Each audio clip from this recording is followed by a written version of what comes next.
Thomas Paine, Sam Adams, Benjamin Franklin.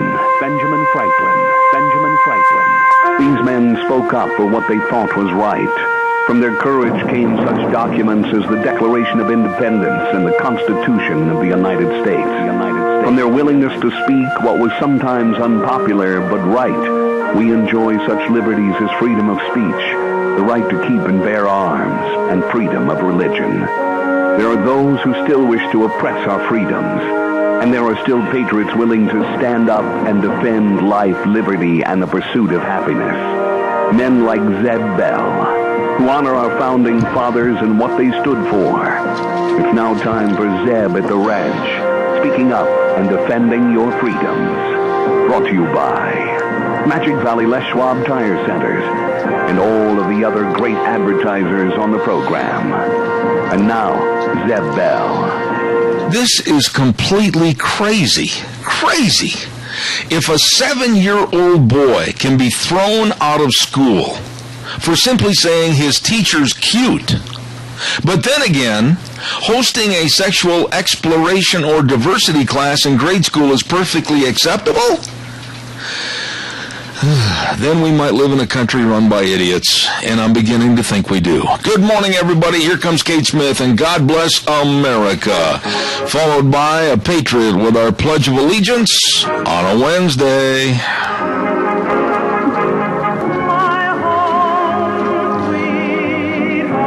Good morning. I'm Zeb Bell. It's Zeb at the Ranch, and our major sponsor, your Magic Valley Les Schwab Tire Centers, all 7 locations serving you, and including our great advertisers, some of which are Lee's Furniture, Floors and More at 459 Overland in Burley, and our friends at Western Waste Services, always at your disposal. Get on the route service today. Call Kelly and the crew at 734-6969. Without further ado, and I'm going to jump in and say this publicly on the air, to Scott Cameron. Yesterday, I had to run to Boise. That's an oxymoron. I had to gallop up to Boise yesterday to have somewhat of a spinal tap, and I had to leave early on the program. And I want to wish him a big thank you, because the people over there at the radio station sometimes don't get all the kudos and the accolades, but I want to say thanks, Scott, for all your help. And he must be on the phone. Yeah, my pleasure. No, I appreciate it very much. Do we have a pledger? Yes, sir. Okay. Mr. Pledge or Miss Pledge, would you please enter and sign in, please? I pledge allegiance to the flag of the United States of America and to the republic for which it stands, one nation, under God, indivisible, with liberty and justice for all. Very well done, Dal. And I've got to ask you a question real quick, like you always do me. What in the world tickled Helen's fancy all of a sudden? I hear her giggling in the background. You'll have to ask her. I don't know. Helen, what are you giggling about? She said, when you said him or her. Well, I wanted to make sure I had everything, all the bases covered. Okay. Well, I have got a question for you. Oh, here you go. Where is Benjamin Reed? I don't know. He probably is running the Mexican station. I don't know. And I will not get into that subject if you don't mind. Okay. All right. Thank you. All right. Thank you very much, Dal. I appreciate it. And ladies and gentlemen, thank you very much as we go now to the weather forecast. And my dear friend, Michael Rogers Weather, brought to you by Cheney Flooring and Home Design, 1228 Oakley Avenue in Burley. Look for the blue door. Oh, they've got some new refurbished furniture coming in towards this week's end. And, of course, all your Christmas decorations, all the carpet, flooring, kitchen construction, whatever you need to make your house a home. You stop in and see these wonderful folks, Kyle and Whitney Cheney, today at 1228 Oakley Avenue in Burley. Look for the blue door, 678-6945. Good morning, Michael. Bill, good morning. Good morning, everybody.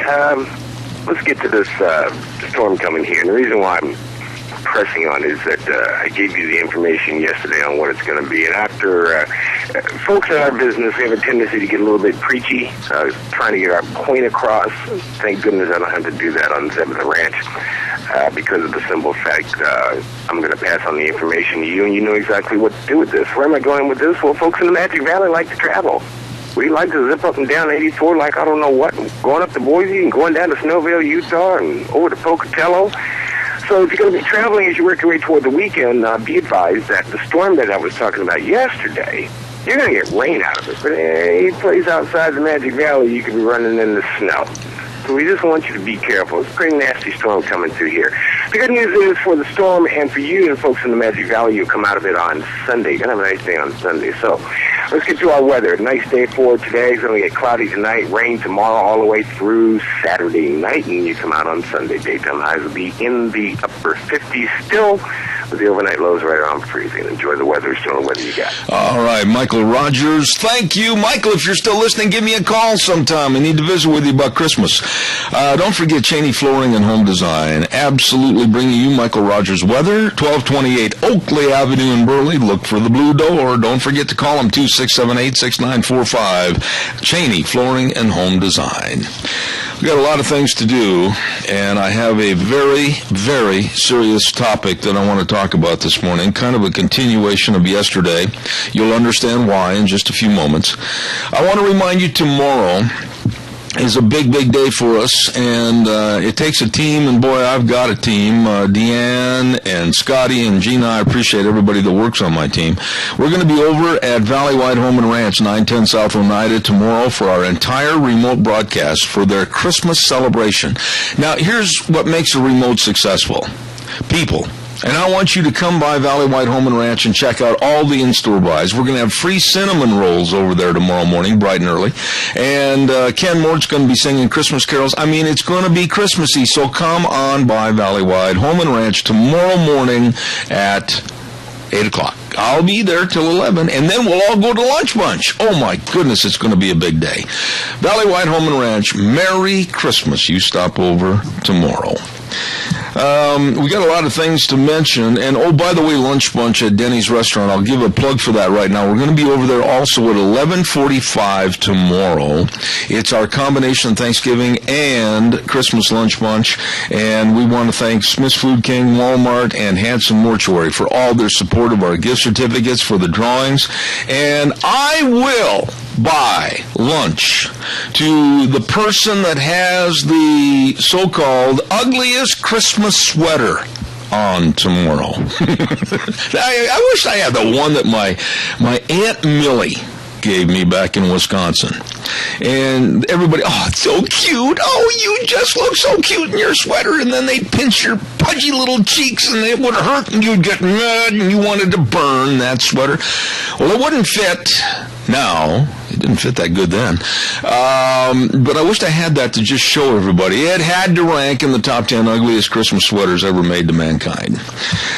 Calls are welcome, 436-2244, 1-866-927-4587. And I mentioned a minute ago about Valleywide Home and Ranch, 910 South Oneida in Rupert with Sean and Mandy and everybody. Come by and enter the Naughty or Nice drawing at Valleywide Home and Ranch, and all you have to do is bring in an unwrapped small gift, put it in the box by the Christmas tree, and your name will be entered for a $100 gift card drawing, and you can also donate cash, and your name will be entered. They're doing so much for the community. A lot of in-store specials. Wow, don't miss it. Tomorrow, Valleywide Home and Ranch, 910 South Oneida in Rupert. Oh, and real quick, and then we're going to get into our subject of the morning. I want to remind you, too, about our friends at Ramsey Heating and Electric. Always Keith and Rita, everybody over there, I say good morning to. They're really nice people at 2600 Overland Avenue in Burley. And they worry about your furnace. Yeah, it's down there in the basement all by itself, and you get out of bed and tippy-toe across the cold floor and turn it up and expect everything to work efficiently. Well, it will always if you'll just make sure you maintain a real good quality air filter in your furnace. And at Ramsey's, you can buy the best. You can buy one or a package of quality air filters. It'll save you money. Ramsey Heating and Electric, where they provide warm winters and cool summers. Overland Avenue in Burley. Okay, here we go. I am more than upset this morning about many, many things that are going on in this great land, America. We, and I dare somebody to tell me I'm wrong on this, we are at war. We are at war for the value system of our Constitution, our freedoms, and our rights and privileges that are afforded us. There are those in the world that hate us just because of who we are and what we represent. They don't know us, but they hate us. And they want to kill us. They want to kill us. It is their ideology, their belief system that says we are infidels and we must die. And I absolutely stand up and applaud. And if I'm the only one standing, I'd be surprised. I think most of my audience would be there with me. I stand up and applaud people that are absolutely putting their lives on the line to protect me, my wife, my family, you and your family, everyone. And now they're being criminalized. Now they're being criminalized by the lollipop liberals. If I show, through my verbiage this morning, some hate and disdain, so be it. I want you to, if you haven't got a copy of it, read the editorial in the Times News this morning. And I think you, along with I, will, I'm just flabbergasted that the Times News has turned into a loon liberal rag. And they have absolutely demonized the United States, the CIA, Jim Risch, and our program of obtaining information. Bad people are on the other side. People that have no convictions and have no care about human decency. And you draw a point in time when you have to meet fire with fire to stop the fire. These people want to kill us. Even before the CIA report came out, they were beheading people in front of video cameras. They are disgusting animals. That's all they are, is disgusting animals. And we need to go get them in any way, shape, or form. Caller, be with me in just a minute. Stay with me. I'll be right there, I promise. Don't forget our friends at Berry Equipment and Rental. And, of course, Eli, Nick, and the entire crew, all of these folks serving you with 3 locations: Addison Avenue West in Twin Falls, South Lincoln and Jerome, 159 West Highway 30 in Burley. And they have the equipment to get the job done right. That's it, plain and simple. The equipment to get the job done right. Whether it's the Coyote tractors or the Bobcat loaders, Doosan loaders, oh, those are big dudes that can absolutely work for you. Berry Equipment and Rental has it all. Whether you're buying or renting, and they've got the staff to help you at Berry Equipment and Rental, Twin Falls, Jerome, and 159 West Highway 30 in Burley. Caller, good morning. You're on the air. Morning, Jeb. Yes, sir. Read that opinion page, and you know what? It's too bad that guy that wrote that article or them people can't have the real truth and tell the truth like it is. You can't sit there and tell me that them people was interrogating them terrorists, let them stand there on broken legs and all that crap. You gotta be kidding me. Al, a lot of this loon liberal lollipop attitude from the Times News, it has to be drawn out. It has to be made attention to it. And the ISIS and Al-Qaeda organizations, as you well know, I don't have to tell you this, I'm not preaching to the choir, they are not going to soften their approach to the world with lovey-dovey, love-you attitudes. They have to be killed. They have to be taken out. Am I right or wrong? You're right. And what gets me so damn mad is they sit and criticize the United States of America, CIA, which has protected us over all these years, but yet they'll sit there and lovey-dovey and all this old stuff, kissy-kissy up to these damn terrorists, and I'm getting sick and tired of it. Well, we're all sick and tired of it. That's not going to do any good. We need to fight back, and we need to be starting to write editorials and letters to the editor and condemn their attitude of liberal lunatic lollipopping, and that's what they're doing, because right now, at the bottom of that paragraph this morning in the Times News, it said, but the U.S. responded with a twisted, sadistic program, one that sacrificed the very concept that props up American democracy. Listen, over 3,000 people were killed on 9/11. I know Many of the families that lost sons and daughters and aunts and uncles and mothers and fathers in that destructive day, that killing day. And if you think for 5 seconds, anybody out there in the audience, that I would not resort to those tactics to get information to stop it again, you're dead wrong. I'd employ any one of those tactics. I know. That's why I'd like to have that guy go through just basic training alone. When I went through there, if you screwed up, mister, you was in trouble. And I mean, you pack a 50-pound sack with a rifle held out in front of you for about 16 hours and see how you like it. Where did these lollipop loons come up with the idea that if we kiss these people on the cheek and try to buy their lunch, they're going to love us? Yeah, well, they sit there and kiss you on the left side. They're going to stick a knife in your right side. Al, I'm frustrated this morning. Thank you very much. You bet. Have a good one. All right. Take it easy now. All right. I don't know, folks, how much more it's going to take. And God help us, and I mean that, we don't have another 911 or a sequence of 911s. I absolutely don't understand why people can't accept the fact that we need intelligence. We need to be kept abreast of what's happening. You heard on Monday Brian Fairchild on this program. I'm not going to tell you where he is because I don't know where he is. He won't tell me where he's stationed, and I understand why. He is a former CIA operative that spent a couple of years in the Middle East at various locations, working for the CIA, gathering intelligence. We have developed a friendship with he, my wife, and myself, and he comes on this program. You heard his remarks the other day. You heard how upset he was that we are damning and criminalizing the people that are trying to keep you and I safe. What is the matter with these lollipops like the idiots at the Times News? Calls welcome, 436-2244, 1-866-927-4587. Don't forget, tomorrow we'll be over at Denny's Restaurant for our lunch bunch, 611 Overland in Burley, and the food is fantastic. Whether it's breakfast, lunch, or dinner, and the service, you will not find nicer people. They really, really care. And we just have a good time over there, and we're expecting you to be there. It's going to be our Thanksgiving and Christmas celebration at Denny's tomorrow at 11:45.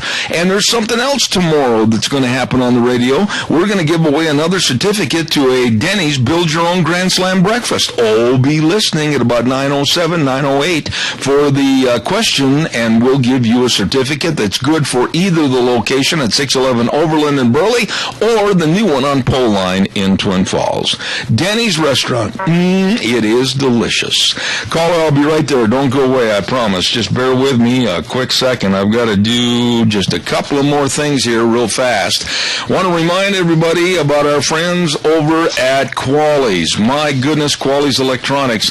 Don't forget, their big Christmas sale is on right now, and sale prices that are so low, along with factory instant rebates, you're not going to believe it. You better get in there. These are the nicest people, a great family that I've ever worked with. I've known them for over 40 years.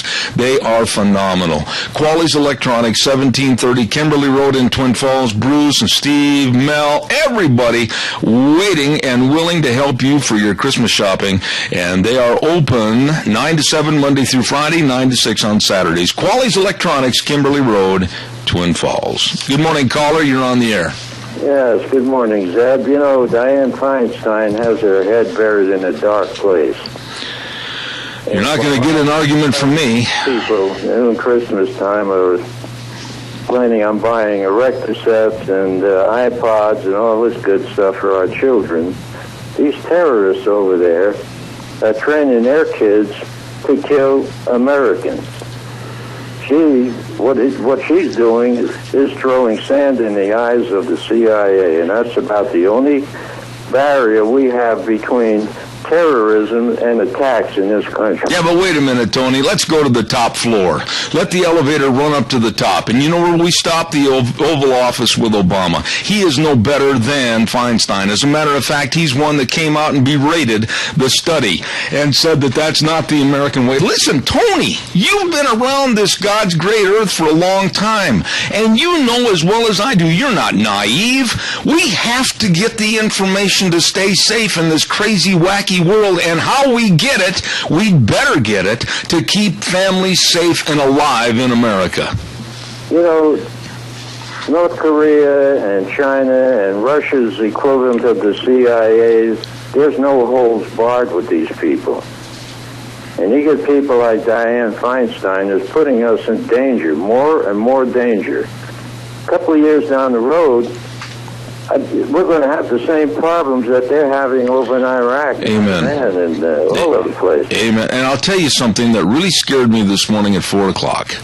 I turned on the news, and of course this story is first and foremost. Our security has been minimized by absolutely stupid, arrogant, gonna-get-you politics with the Democrats, and I hold them responsible. People said, don't make it partisan. Believe me, it is partisan. These Democrats like Feinstein, Obama, right down the chain of command in the food chain, are causing this problem and putting us, you, me, your wife, my family, in jeopardy. Well, the only way we're going to shut this thing down is to do just exactly what Israel is doing.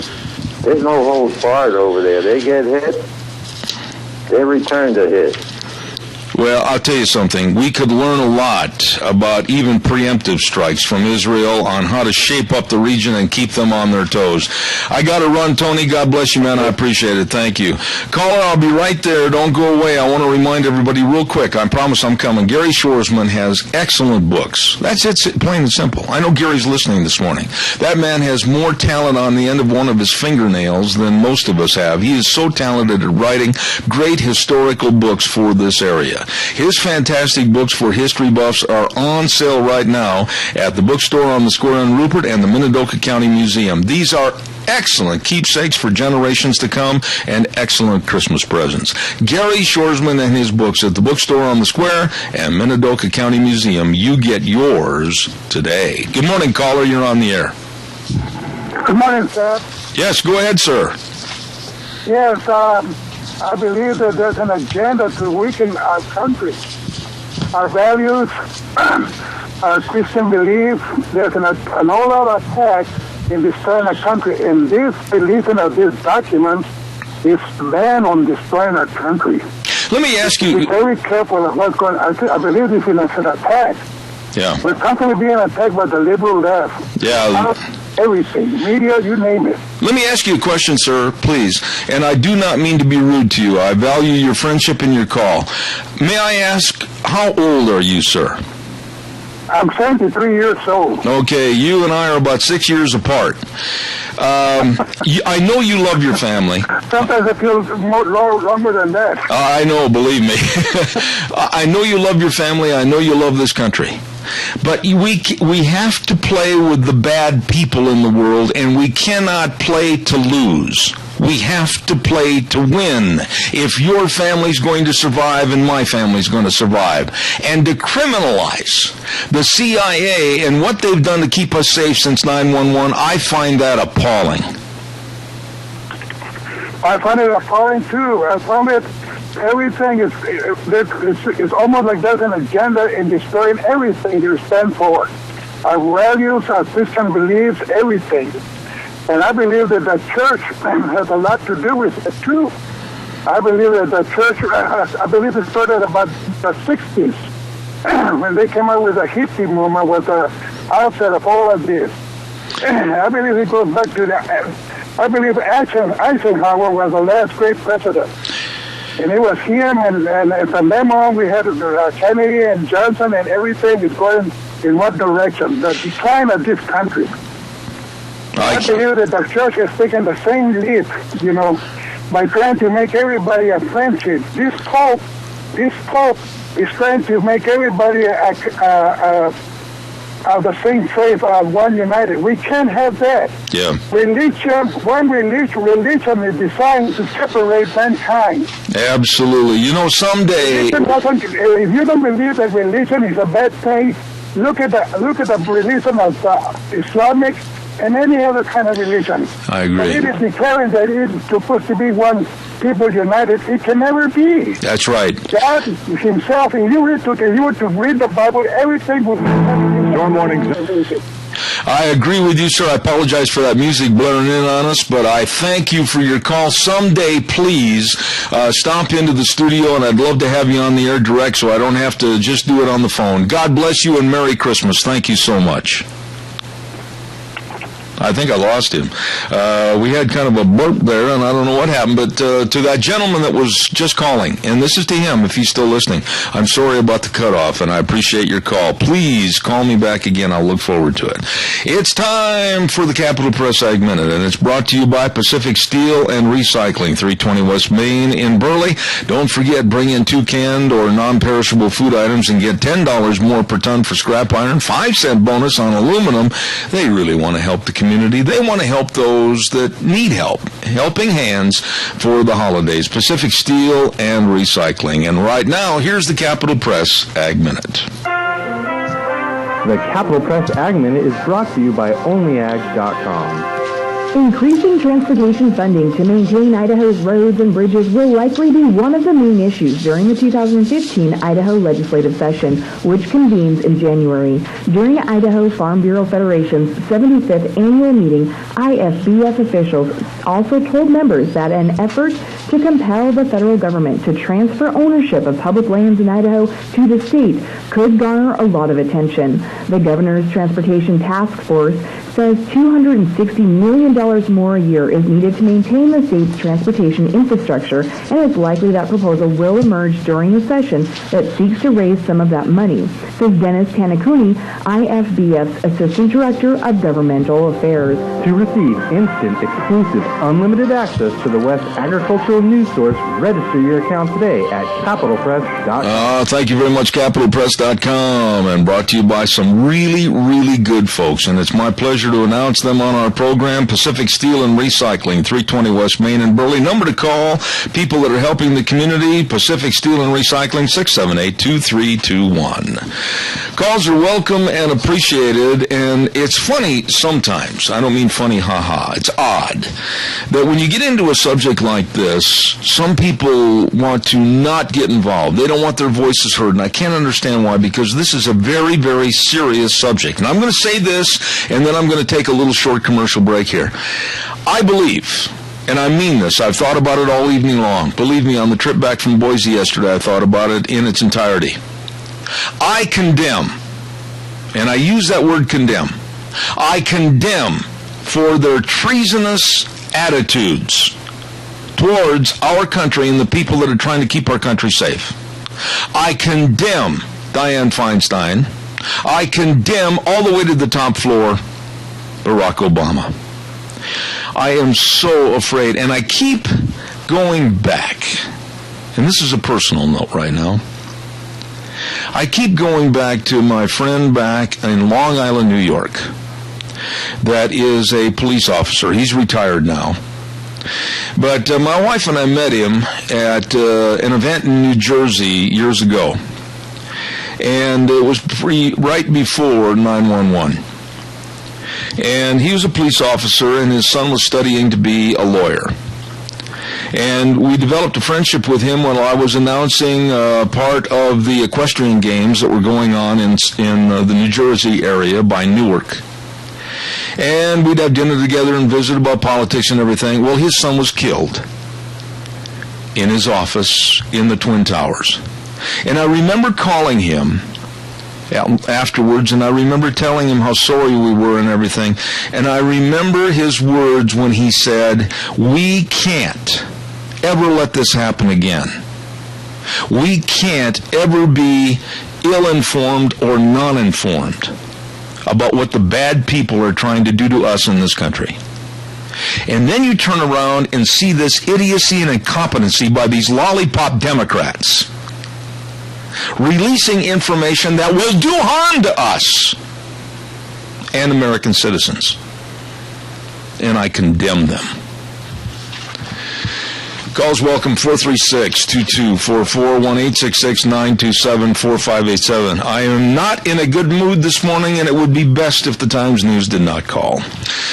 Don't forget CarQuest Centers. You better believe it at Scows. They are the best. Customer satisfaction is always the goal. They care, and they work hard to provide excellent service that you've grown to expect since 1949. Every detail matters. I respect these people because I've talked to Jeff and the others, and they really make sure that you're satisfied. At Scows CarQuest, where you can find all your automotive replacement products, accessories, and supplies for virtually every kind of automobile. Scows CarQuest Centers, like I said, every detail matters. They're located at 518 Overland in Burley, 323 East 8th, and Highway 25 in Rupert, exit 211 I-84. Remember, Scows CarQuest and excellence. Now that's a winning team.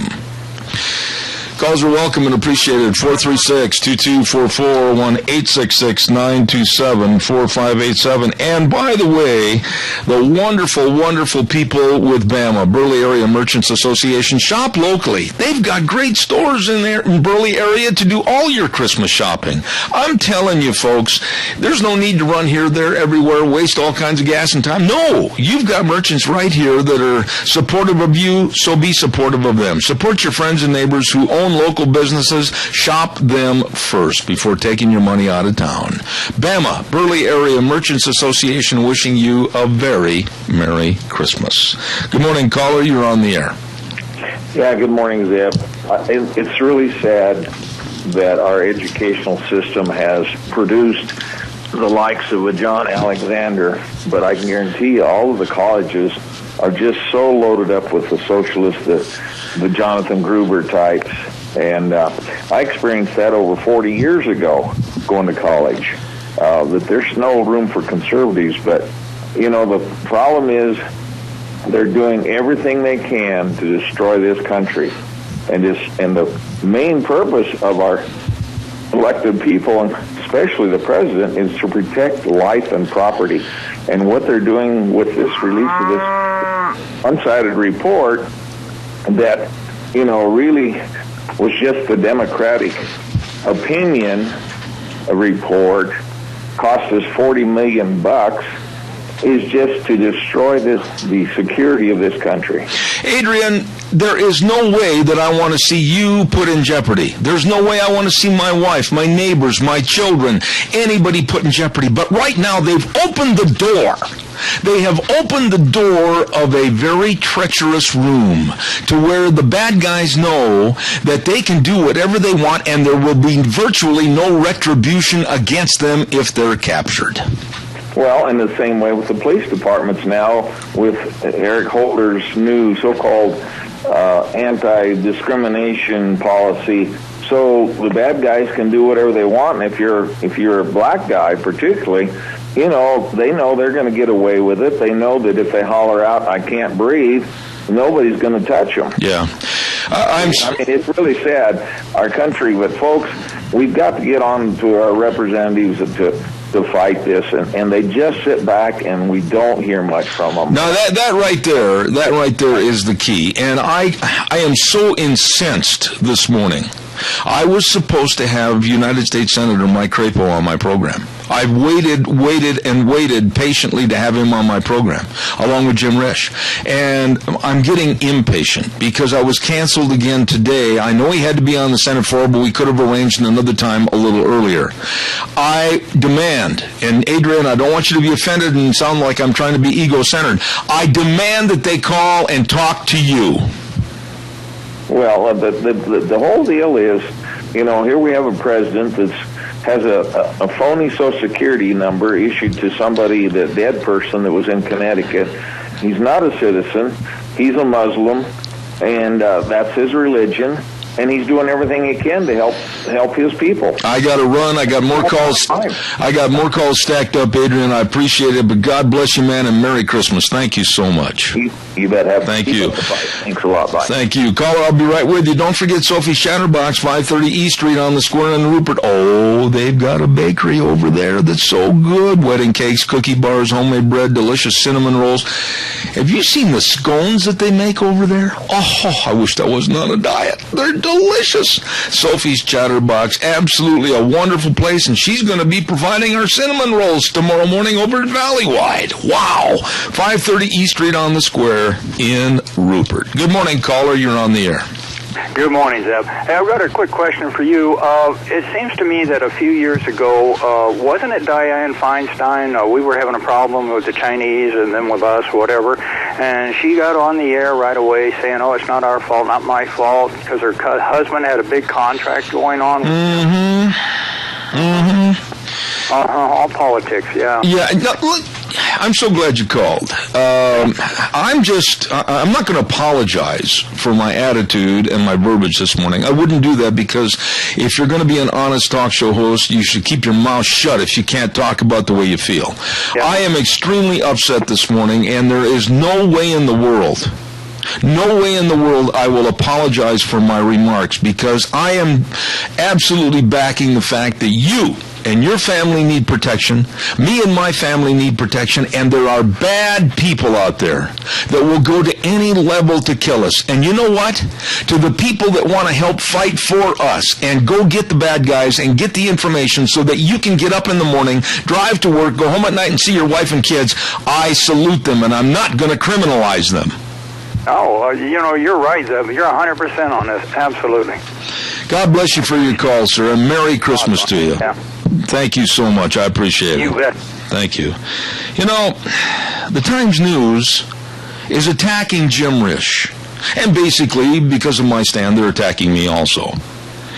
But by attacking what we are doing to try to keep our country safe and you and me safe, this rag journalism, these people haven't got a clue. Now, I don't know by name who wrote this editorial. I have my assumptions. But I would venture to say that they haven't looked into the eyes of a father that lost his son when the Twin Towers crumbled down on top of him and his body was never found. I would venture to say they don't know the people that have lost many, many relatives, friends, etc. over in the Middle East. I would venture to say that they get up in the morning and they go to work and they have their Danish and they have their cup of coffee or hot cocoa and sit in their office, and they're just absolutely secure in the fact that they'll leave at 5 o'clock and go back home and then start the next day the same way. Why do they have that right to feel that way? Because we have people that are put in place to guard us and protect us and get the bad guys through intelligence and then information garnered from these people.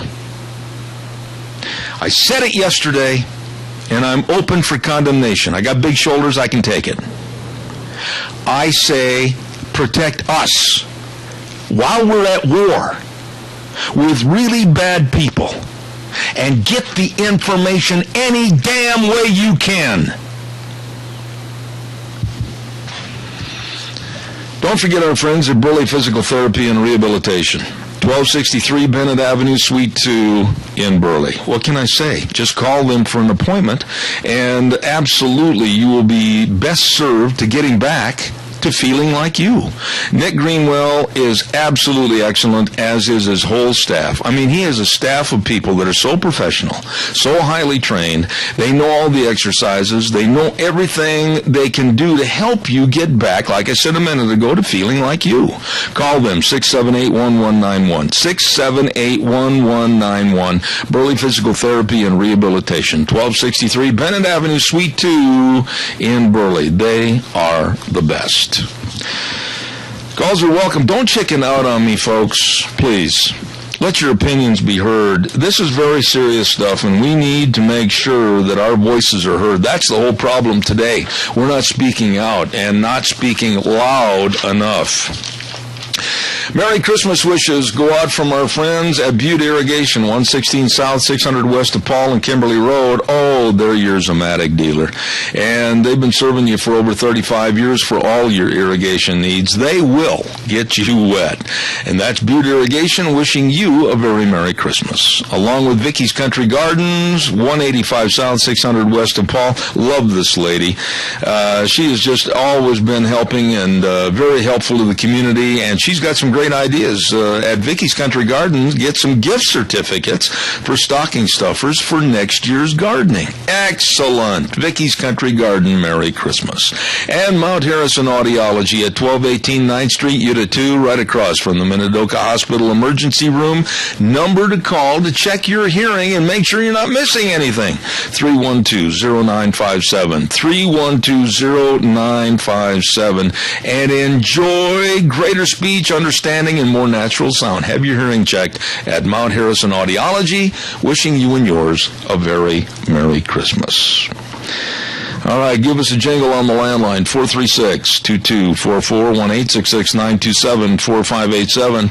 While I'm waiting for your calls, I'll tell you what I'll do. I'll get the weather in here real quick because it's important. There's a storm coming in this weekend, rainstorm, I believe.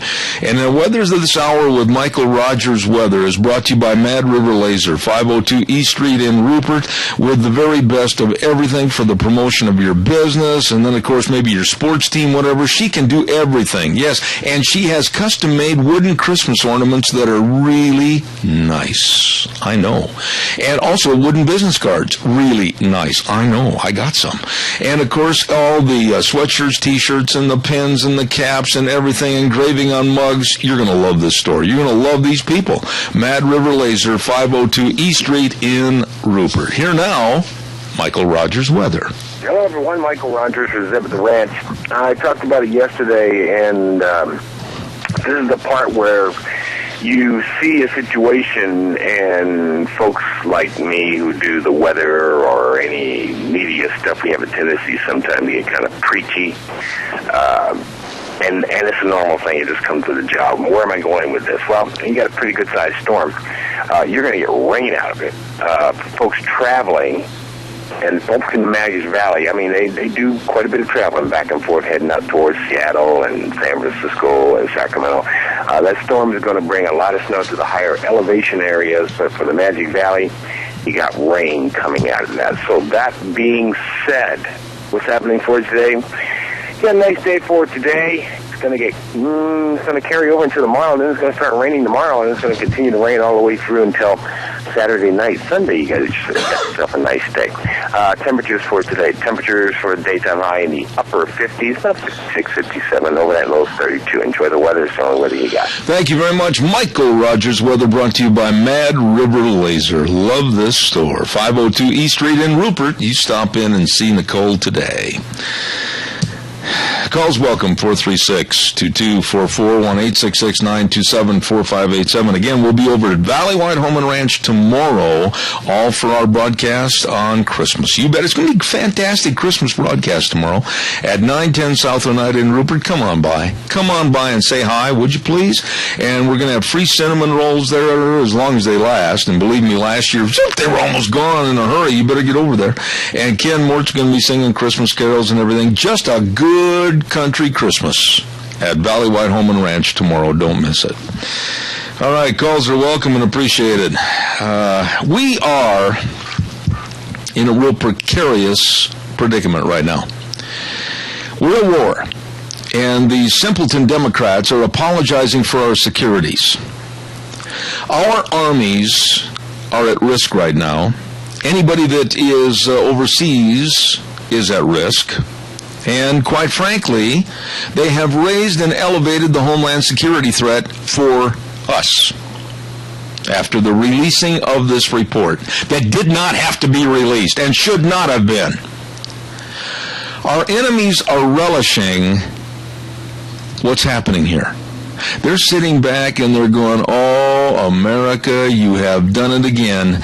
You're playing right into our hands. You're like putty in our hands. You just keep softening things up and we'll keep getting tougher."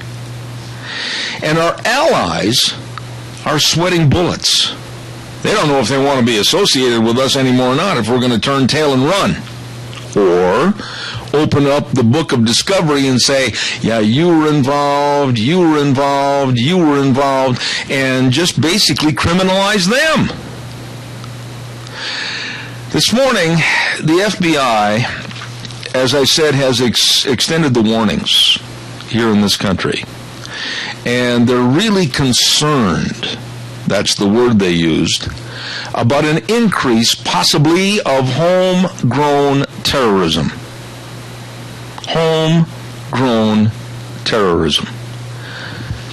So why are we developing a more weak and cowardly action and reaction?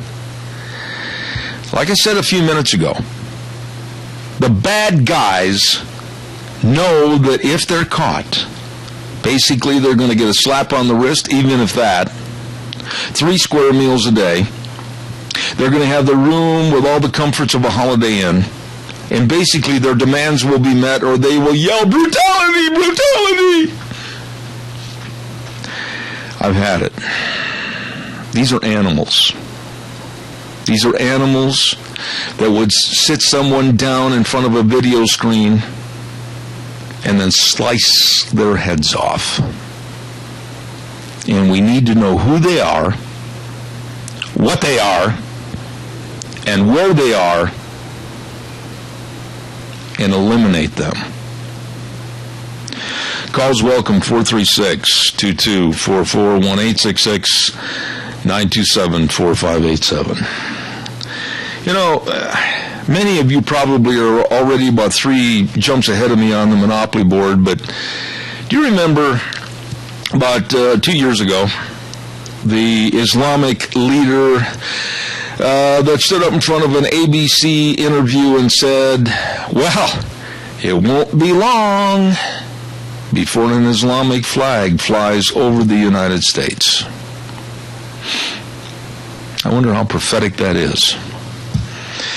Calls welcome, 436-2244. Come on, call me. And 1-866-927-4587. Caller, good morning. You're on the air. Good morning. Hey, these guys, the whole reason all this is happening is because the leader is in the White House. He's instigated a lot of this stuff to make it possible for this to happen. Him and his cohorts in crime ought to be put on trial for treason. I couldn't agree more. You know, it's just one of those things that it's just an ugly situation. And the thing is, our people are letting them do it. Yeah. Kilt Man, I am going to say something to you, and I hope you respect the use of the verbiage, the way it's presented to you, and you're not offended. But I'm going to say this.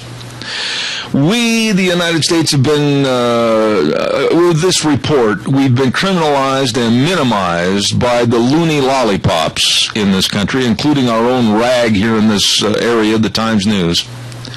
But you know something? When it comes to waterboarding, three former CIA directors said, yes, it did work, and our intelligence programs did garner information that we needed. And you know something, Jeff? I don't care if we put these, and I'm going to use this word in the proper connotation as to how it is in Webster's dictionary. If somebody's offended, your problem, not mine. We need to put these bastards in a gunny sack and drop them in the Snake River to get the information. If you agree, fine. If you don't, that's fine too. Well, I agree totally. I mean, you look at the way they do it. They cut off, they dismember our people. They cut them up. They, do all this hideous stuff. We're dropping water on their head, okay? We're embarrassing them. They're going without sleep. They still have all their body parts. I'm not in a good humor this morning at all over the release of this information, and especially that very critical, very poorly written and constructed thought process of the Times News. Kilt Man, God bless you, and thank you for your call, and Merry Christmas. You too. Take care, my brother. All right, take care. Caller, I'll be right there. Don't go away. Don't forget our friends at Snyder's Surplus. Oh, my goodness, they've got everything over there for you. And when I say everything, their list of inventory, I don't know how they can figure it all out. It goes on and on and on and on. They've got literally everything for the hunters, those that are into various style clothing for the outdoors. They've got all your warm winter scarves and winter gloves. I mean, they've got couches and recliners and file cabinets. Wow, it's all there. Leland and Tammy and the whole crew, such nice people, at 112 South, 200 west of Rupert. Brand new building, brand new merchandise, same great friendly service at Snyder's Surplus. Good morning, caller. You're on the air. Yes, we mistreated them so bad that they had to walk around with their hands in the air with handcuffs on. Oh, dear. I mean, that was this terrible thing. And you know, this sleight of hand by the media. Here I'm buying gas, and they got TV there now. And here Wolf Blitzer, Mr. Objective, talking about this instead of how the American people were lied to about Obamacare. See, you just every day it's another thing. And every day you say to yourself, will you please wake up, people, and help us to fight to save our country, or do you care? Or when it's in shambles, then you're going to go, oh my gosh. Yeah, Randy, I've got 5 grandsons. I have 5 grandsons that I love, and I would lay down and give my life for any one of them in a heartbeat. And I will not stand for these loony lollipops that are, oh, we've got to kiss and make up. Oh, we've got to show them our love. No, I want people in positions of power that can garner the information and keep us safe. They can keep Randy Golay's family safe, and they can keep my family safe and everybody else. But I don't want this liberalized craziness. Oh, we can love them, and they'll see our way, and then they'll be friends of ours. It ain't gonna work. Well, it's all a smokescreen, and when the media plays into it so much, and you say there's no such thing as a conspiracy theory. Well, for 6 years there has been one, and it's the media propping up this fraudulent. I better hang up. You know what? You scared me, Randy. Thank you. God bless you, man. Thanks. Appreciate it. I'm frustrated. It's just got to end. We have got to get tougher, and we've got to tell these lollipops to just go sit down and shut up. Caller, I'll be there in just a second. I'm late. Hold on. Don't forget, if you're not ready for winter driving, you'd better be. And you better stop into your Magic Valley Les Schwab Tire Centers real quick today and take care of it with the best of traction tires, tires pinned for studs, all your tire chains, everything right there at your Magic Valley Les Schwab Tire Centers. The best of traction tires. The best of batteries. Oh, my goodness, yes. Front end alignment, shocks and struts, and the best in brake service. Lane and Rupert, Dave on Blue Lakes and Twin, Mike and Buell, Mike and Jerome, the Twist family in Paul, John on Poline in Twin Falls, and Randy on Overland and Burley, your Magic Valley Les Schwab Tire Centers. Caller, you've got only 45 seconds. Go fast. You know, they torture our people, not only to get information, but for pleasure and for fear. And we don't really torture them. We're getting the information out of them. I don't see why anybody should have put our people in danger that way. It's just really disrespectful and treason. I'll let you go. And thank you. And by the way, sir, Merry Christmas. Thank you very much. Appreciate that. No, I will not weaken. No, I will not change my stance. No, I will never diminish the fact that we have some brave people that are putting their lives on the line to try to protect you and me. God bless them. I'll be back in 6. Oh, thank you very much, Scotty. I appreciate it. Zeb at the Ranch. And, of course, our major sponsor, your Magic Valley Les Schwab Tire Centers, all 7 locations serving you, along with some of our great advertisers, including Lee's Furniture, Floors, and More at 459 Overland and Burley, and our friends at Western Way Services. From the canyons of the Snake River and all across southern Idaho, we're always Georgia's struggle. Western Way Services, we care about our community, our resources, and this great land. Western Way Services is lending a hand, always at Georgia's struggle.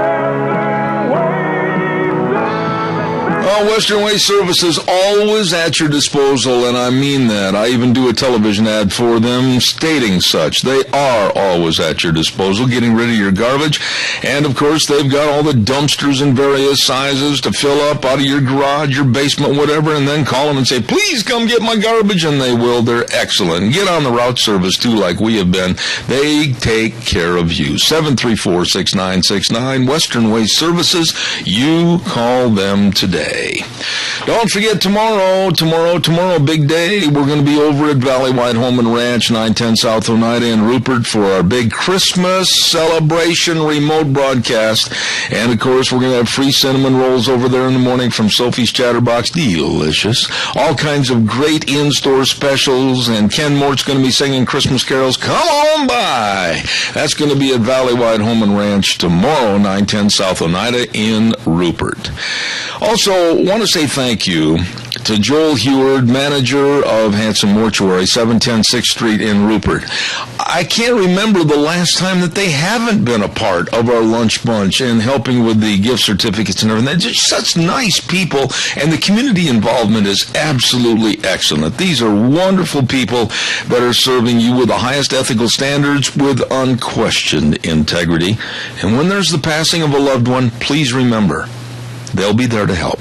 All you have to do is call them at 436-5636. 436-5636, Hanson Mortuary in Rupert.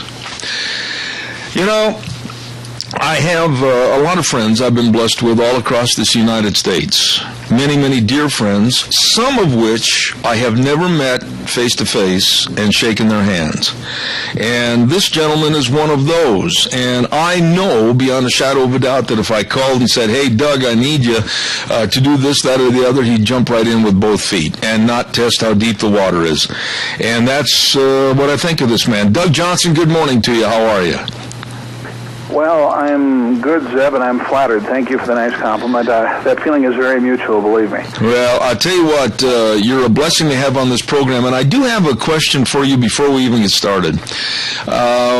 Could you possibly run through about 10 minutes extra this morning just to go through the already outlandish list that I have to go through? Yeah, actually, it'd be no problem at all. All right. Doug, now I'm going to start this off, and I'm not trying to make this a great big soliloquy so that I go on and on and on, but I think you'll understand why I have to phrase it this way.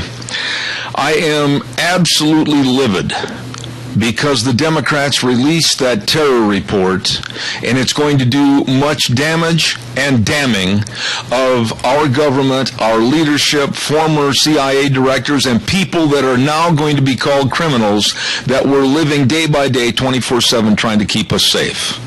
I have talked to personally many of the people involved.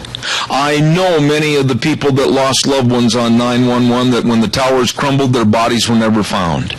And one of which I mentioned last hour is a friend of mine that was with the Long Island, New York Police Department. His son was a lawyer in the Twin Towers. They never found him. And when I talked to him, one of his words of wisdom was always, never go without a lack of intelligence, a lack of understanding our enemy. And that's exactly what the CIA has done. And now they're being criminalized by the Democrats. I find this offensive and almost treasonous. What are your thoughts? Well, I think you're right. On the same count, we have to remember why this is being done. This is being done to demonize Republicans. In the 6,000-page report, only one Republican was let off the hook, and that was Colin Powell, because he's really not a conservative. He's just a Republican carrying water for the Democrat agenda. But the fact is that the main reason I believe they did this, and I've had other hosts say to me, well, they were trying to get the eyes off of Gruber and his testimony before Congress and all these other things. No, I think they did it because in just a few days, this Congress will be done, and the Republicans will take control of Congress. And they're trying to demonize the Republicans in the American public's eyes so they do not have power when they take control in January. And I believe this is the entire reason behind this. And because our administration, the Democrats in control, do not care about international issues. They do not care about our security. They don't believe it's an issue because their belief as progressives, as leftists, is always that, well, if we don't bother somebody else, they won't bother us. It's a very naive mindset, but that's how they think. Doug, you said it almost exactly like some of the verbiage I had in the first hour, and I can play back the tape and prove it, because I said that these liberal lollipops, and that's what they are, liberal lollipops, are absolutely stupid, arrogant, gonna-get-you politics with a certain ego-centered, dim-witted attitude of, oh, we lost the election, so we're gonna stick it to you right here. And they're hurting every single American that right now is traveling abroad or even here because of the heightened stance of alert on Homeland Security for what might happen with homegrown terrorists. Well, there's no doubt about it, but, clearly, Zeb, this is just one more example of how they really don't care and don't pay attention. I mean, we can look at so many issues, from the open borders to the granting of amnesty, through all the illegal actions of this administration. All we see is contempt for our country and our people. I heard it said yesterday very well, and somebody said to me they had heard somebody say, so it really came third hand, that if Obama loved America, he wouldn't want to fundamentally transform it. And I thought that was a really, really good statement, because it's true. If I really love somebody, I don't want to totally change them. I might want to help them be a little bit better in some areas they may struggle in, but I don't want to change them. But that's what this government, that's what the Democrats are about, is changing America into something it is not. Doug, we are, and I'll stand behind my statements, I don't weaken on anything, and if people disagree with me, they have that right to disagree, but that doesn't mean I'm going to wishy-wash my statements. We are making daily, 24/7, capitulations to bad and evil in this country, and it's got to stop. We have almost lost our value system. Well, you're more generous than I, Zeb. I think we lost it some time ago, and I'm not sure we can return to it, because the American people are not willing to admit their failures and turn from that. The blog post I put out yesterday, which may not on the surface seem like it applies to what we're talking about, but it really does, is about how the German state of Thuringia, which was in East Germany, has now, actually, after getting rid of communism 25 years ago, they've elected communist control of their state government. And they've done this because that state in Germany is in economic struggles, unemployment's high, things like this.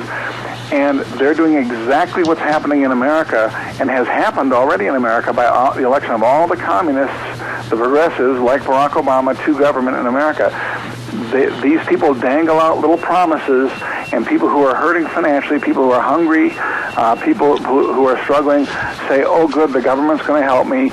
They'll make it fair. They'll take some money away from those rich people and give it to me. All these promises that never come to fruition anyway. And I think that the reason we have the problems we do is the American people have not only not been involved, but they've turned their backs on what's right, and turn their backs on common morality, frankly. And we don't like to hear that, but it really is true. No, I couldn't agree more. If we fix that, we can't fix our country. I totally agree with that. Doug, and here's something else to think about, meditate, and maybe expand on. Right now, this morning, the bad guys, not only overseas, but right here in this country, maybe some listening to this program right now, the bad guys know that right now with the Democrats and Feinstein, etc., and even up to the top floor, Oval Office Obama, they know that no matter what they do, if they're caught, they're not even going to have their hands slapped. They're going to live in a Holiday Inn type resort, and they can just sneer and smile at us because they know right now there is no retribution. Yeah, well, you're right, and this is really an interesting statement you make, Zeb, because I had lunch this week with somebody, a business client, who is former military, and they were doing a pilot for helicopters in special ops. And they told me that one of the reasons they got out, and this is a fascinating thing, I think, and it really applies to what you're saying, was that they would find themselves sent in on missions, and the troops would be dropped out, they'd come back to pick them up, and they'd bring some prisoners with them they would capture. And he said that what was started to happen was he found that they would be taking people back, caught as prisoners, and the U.S. government would release them, and it wasn't too long before they went on a mission, they'd be capturing the same people over and over again. Yep. And this is stuff, of course, we don't hear much about. We do hear the people released from Guantanamo, from the Bush administration to the Obama administration. Many of them have gone back to fight against us. But this is happening on many levels. And it happens because they know that there's no consequences. It's like sending these immigrants who come across the border illegally. You send them back south, and they just turn around and come right back across because they know there's no penalty. And this is what happens when you don't have a deterrent. And the best deterrent is punishment and accountability, but we don't do that as a nation. You know, Doug, you and I, like I said, have never met face-to-face, but, we're brothers and comrades in the same thought process as far as conservatism, I'm sure. I've said this many times on my program, and I have taken heat from the liberal lollipops out in the audience that can't stand this thought, but I'm just going to mention it to you, my feelings.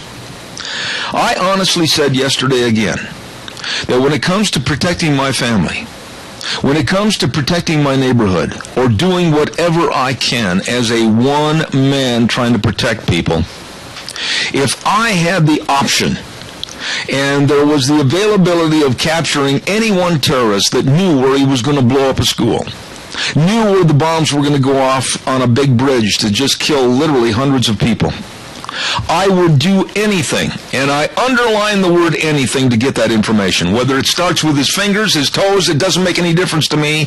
I will terrorize him with all kinds of sadistic punishment to get that information to save lives. These people are vermin.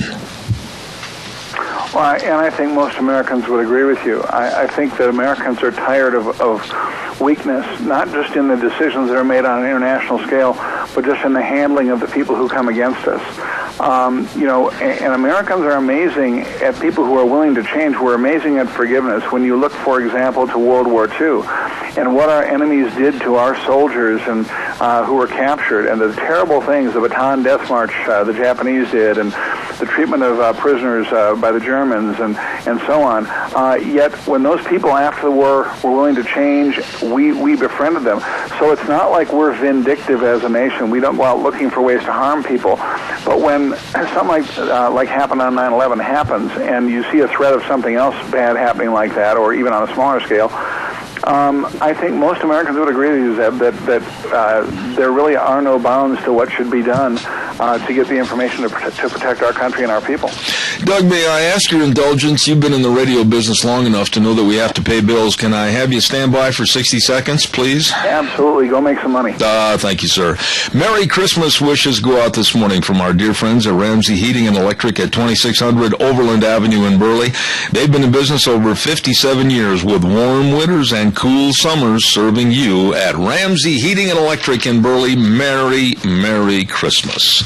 And some other great folks that want to wish you and extend Merry Christmas wishes, our Pickett Equipment Company. I've known this family for years and years and years, and Steve would like to thank all the farmers for having a good year, and also remember they've got the best of bean equipment like the one-step rod cutter and many, many other great pieces of machinery they sell worldwide. Merry Christmas from Pickett Equipment Company, 976 East Main in Burley. And Berry Equipment and Rental, 465 Addison Avenue, West Twin Falls, South Lincoln and Jerome, and their new location, 159 West Highway 30 in Burley.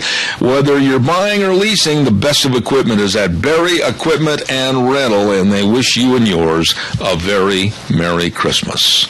Also, Merry Christmas wishes and the best of shopping from Whipple's Book Plaza with Colonel Dale, our dear friend at 222 West 11th Street, 222 West 11th Street in Burley. 3 floors of books and jewelry and decorating items, and they've got a brand new children's book department and an expanded music department. Wow! The whole family can enjoy Whipple's Book Plaza. Colonel Dale Whipple, 222 West 11th Street in Burley, wishing you and yours a Merry Christmas.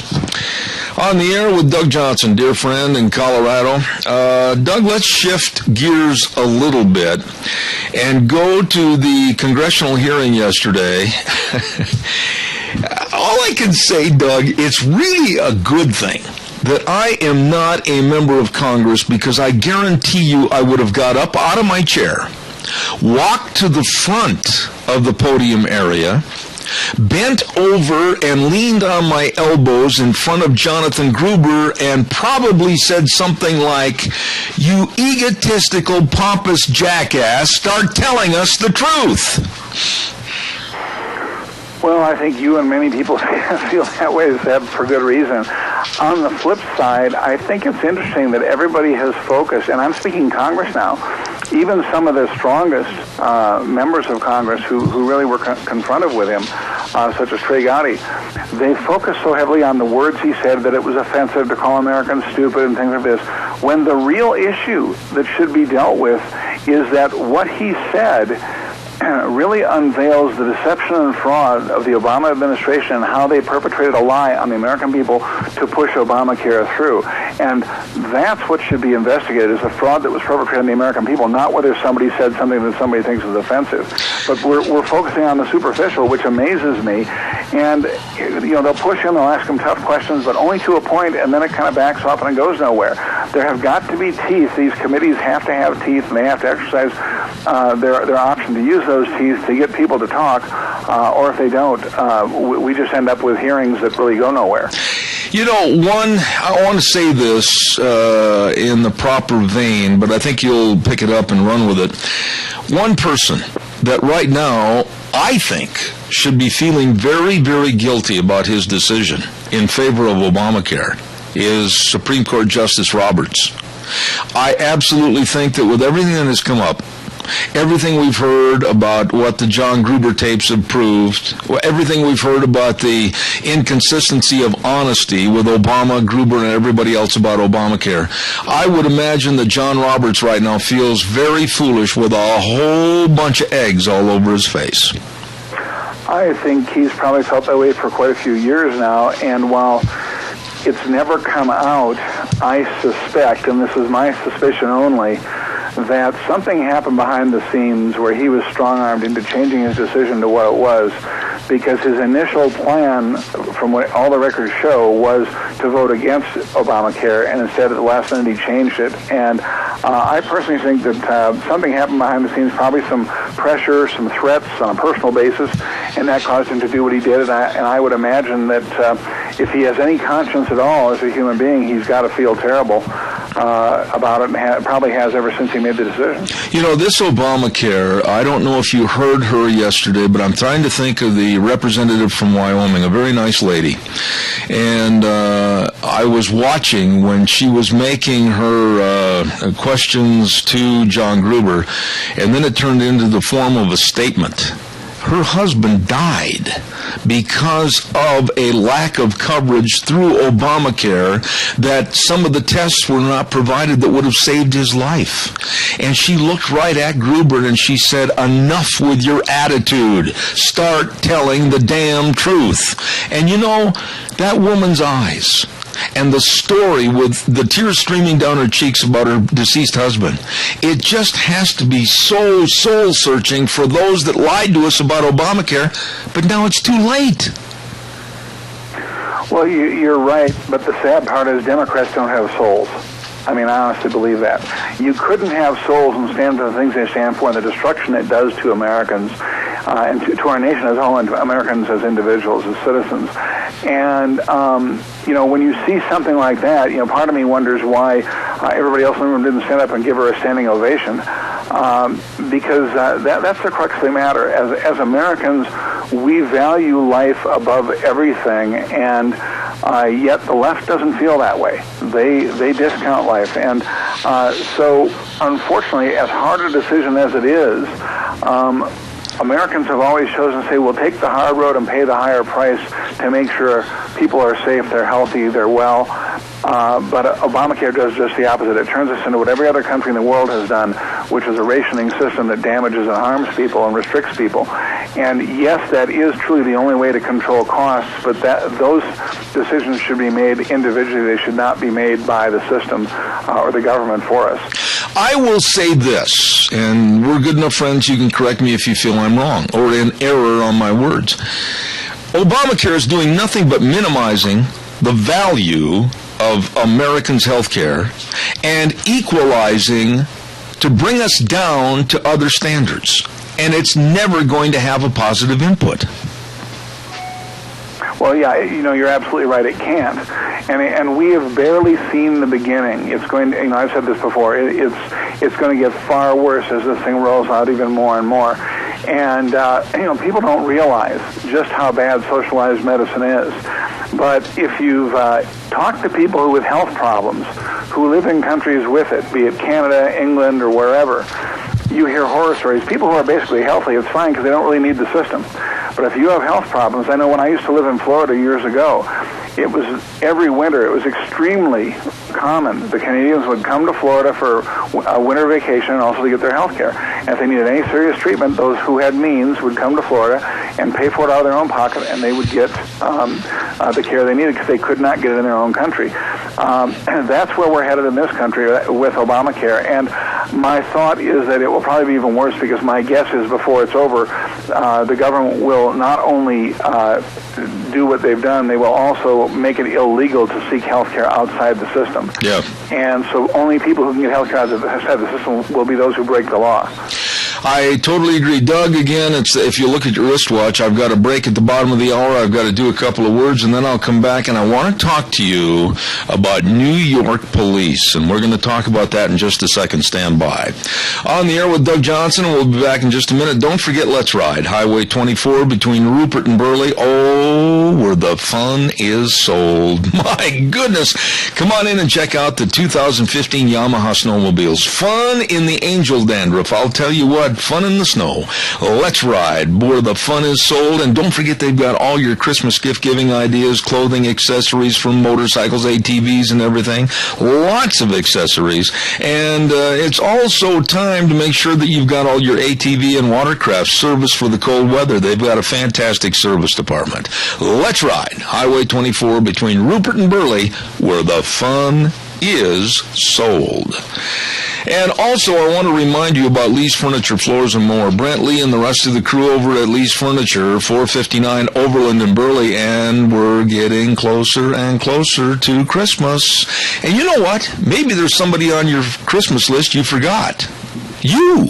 That's right. Maybe you need a new recliner. They've got a great selection of recliners. Maybe you need a new sofa. Maybe you need a new 7-piece bedroom set. Maybe you need a brand new dinette set. Aha! Treat yourself to something really nice for Christmas. Beautify and comfort your home with the very best from Lee's Furniture, Floors, and More, 459 Overland in Burley. We're on the air with Doug Johnson, a really good friend of mine in Colorado. Doug, I am a pro-policeman, as long as it doesn't exceed the bounds of human decency and the law. But in the last couple of weeks, I have been appalled as to how our police have been villainized and victimized by unknowing media and the unknowing public. And I used this analogy the other day on my program, and it's true. We always hear about the bad things, police brutality, etc., but we very seldom ever hear about the policeman a year ago in the cold winter in New York City that found a homeless man sitting on the sidewalk at about midnight with no shoes on because they had been stolen, and he took his own money out of his pocket, walked down to a department store, bought the man a pair of shoes, and said, "Merry Christmas," and then walked away. We don't hear of those things. But they would rather villainize the police, like what happened yesterday when a deranged man with a 9-inch butcher knife walked into a prayer session where a Jewish man was saying his prayers, and this man stabbed him with the butcher knife in the temple. Police were called to the scene, and eventually it got out of hand. The man tried to rush the police with the butcher knife, and he was shot and taken down. And right away, the populace of New York City starts condemning the police, saying they should have subdued him with other means. Doug, I am sick and tired of the villainization of our police. Well, it does happen too much, and I can tell you that I personally have been through some very terrible mishandling in situations by police. And I could tell those kind of stories that would make people all up in arms against the police, but I won't do that. And the reason I won't is there's a couple bad apples anywhere you go. Right. The vast majority of people in law enforcement in America are good people. They love their country. They love their communities. They love their fellow citizens. They want to help them. And far be it from me to judge all of them based on one or two bad people. And so I think it's foolish for people to do that. But for some reason, it's become socially acceptable to turn against those people who are there to protect and serve us. And it makes no sense to me whatsoever. I don't agree with everything that the law enforcement in general does, such as we've talked about the militarization and stuff that's gone on. But that's not the individual. And you're right, there are so many stories about police officers who do good things in their community you never hear about. And it's really too bad, because that would, I think, having more of those stories out there would help change public opinion of them if we saw more of it. But as is typical so often of people who serve, they're not out there looking for acclaim or fame or anything else. They just want to do their job. And I almost wish somebody like a Fox News would drop some of their stupid programming like O'Reilly or Geraldo or one of those and put on a show that does stories about good things police do in communities. I want to say this, Doug, and I do not know about your county sheriff. I do not know about your police forces back there because I have not had anything to do with them. But I can speak about the police forces and the sheriff's departments here in this area. I think right now is a golden time, if you want to use that phraseology, for them, all of them, to step forward, whether it's the Cassia County Sheriff, Minidoka County Sheriff, Jerome County Sheriff, Twin Falls County Sheriff, step forward and start having a better relationship of openness and education as to what police forces do and sheriff's departments do to try to entrust the community with better thought processes. And for those that don't do this and they're cowardly and they don't want to step up in front of the public, they should not be a sheriff or a police chief. Oh, I would agree with you, and I would say where I live now, and I live, obviously in Colorado, on what's called the Front Range between Denver and Colorado Springs. Where I live now, we have a wonderful sheriff's department, just phenomenal. And I've seen a number of great things, especially this last year when we had the bad forest fires here, and they risked everything, their lives and everything else, just to protect the public, and not just the public, but to protect belongings and pets and livestock. I mean, it was amazing some of the things these people did. And I remember at one point, for example, in an effort to get into a home where they thought a woman might be, they didn't even know, 2 sheriff's deputies risked their lives. They had brand new cars that they had just gotten. They got destroyed by the fire. They barely got out with their lives. And when they came back to the sheriff, they were concerned, and the reaction of the residents in the community and of the sheriff's department hierarchy was, they're just cars. You're safe. You did a good thing. Fortunately, nobody was there trapped, but you went above and beyond your duty. So, I mean, I understand what you mean when you have good people. We have wonderful people where I live serving in law enforcement. And I think you're right. I think your idea is a good one. And I wish places would do that, because the public needs to know and needs to be exposed to all the good things these people do for us. The thing is, I've been around a lot of policemen and a lot of sheriff's deputies, etc., and many of which are friends of mine. At least they were before this program started. But the fact is that they are trained to, within an eyelash, an eye blink, have to do something that might change their life or someone else's life permanently in just the blink of an eye. And that is a huge amount of pressure, Doug. It is. I would agree with you.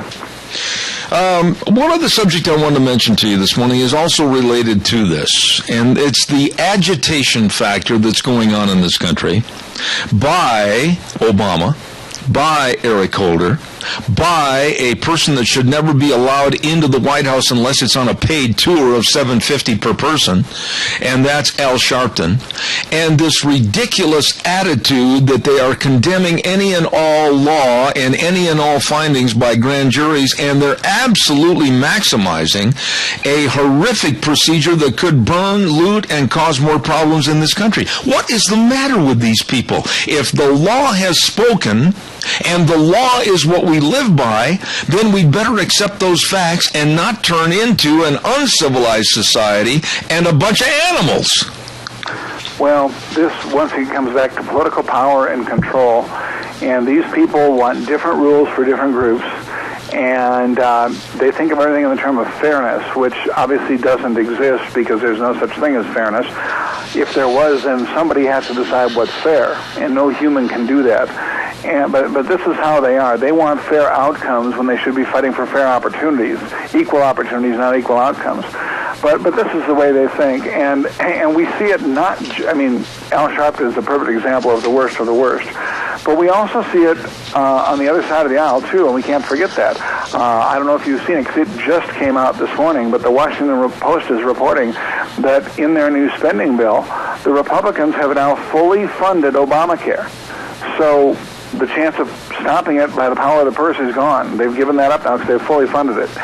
And we have people in leadership positions or positions that people look to as leaders, whether it be in politics or people like Al Sharpton in the community, that are immoral, unethical people that we should be throwing out and replacing.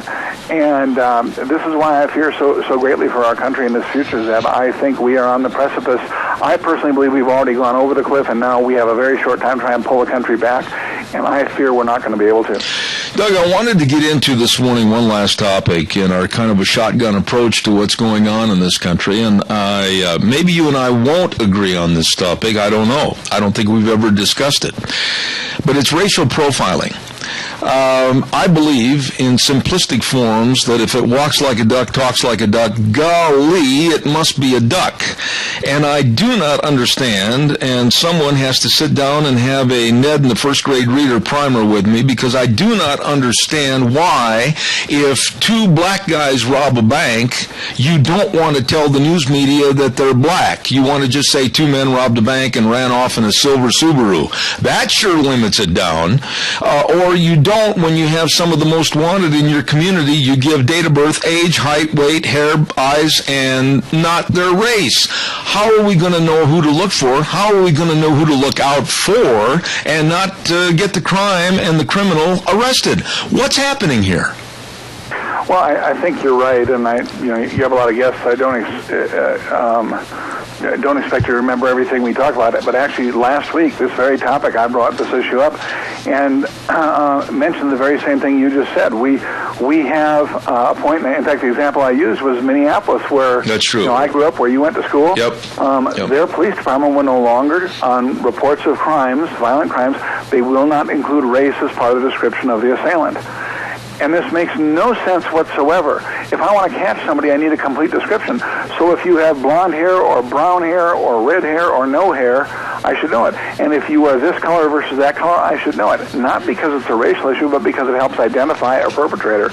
And by abandoning that, you alluded to it earlier with a different part of the discussion, but it's one more area where we are abandoning the rule of law, and that's when you enter into chaos and anarchy, and that is the greatest danger we face as a country with our legal system falling apart. That's what we face.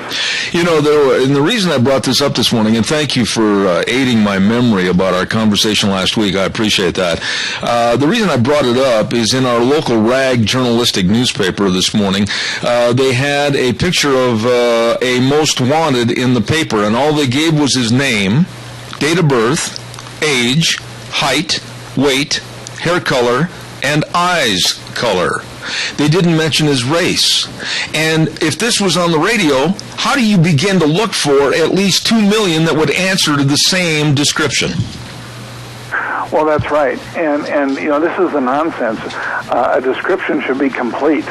And race would be one of the most basic ones because, frankly, if you're Asian or you're Caucasian or you're black or whatever, that's a significant difference when somebody's watching out for something. If you say somebody's a 5'10", 160-pound male with a mustache, that could be a whole lot of people. Oh, yeah. By naming the race, you at least reduce that dramatically and help define who you're looking for.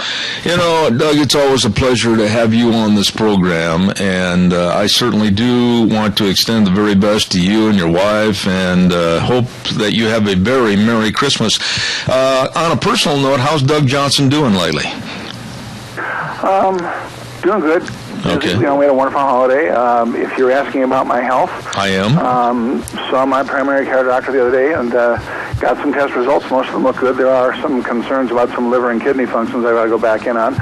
And I've got another visit with the specialists next week, too. So it's an ongoing process, but I feel good. I feel healthy, so that's a good sign. and we just take it a day at a time. I don't try to think too much longer than that because it's too easy to get overwhelmed by it. So we take it a day at a time, but your thoughts and prayers are greatly appreciated. Oh, God bless you, man. You know that, and we wish you a very, very happy and Merry Christmas for the real reason of the season, the birth of Jesus Christ our Savior. And Doug, thank you so much for being on the program, and also for the imposition on your time this morning to let you go about another 10, 12 minutes longer. Thank you very much. Happy to do it, Zeb. Thank you. You have a great week. All right, sir. Thank you very much. Doug Johnson, writer of the Horse Sense blog and many, many great books. This man is a very talented individual.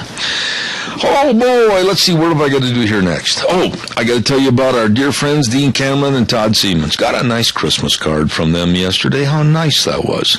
Life insurance, health insurance, retirement planning, employee benefits. Yup. You better just make a call and make an appointment and get in and make sure that you're covered and protected. Number to call, 436-4424. 436-4424.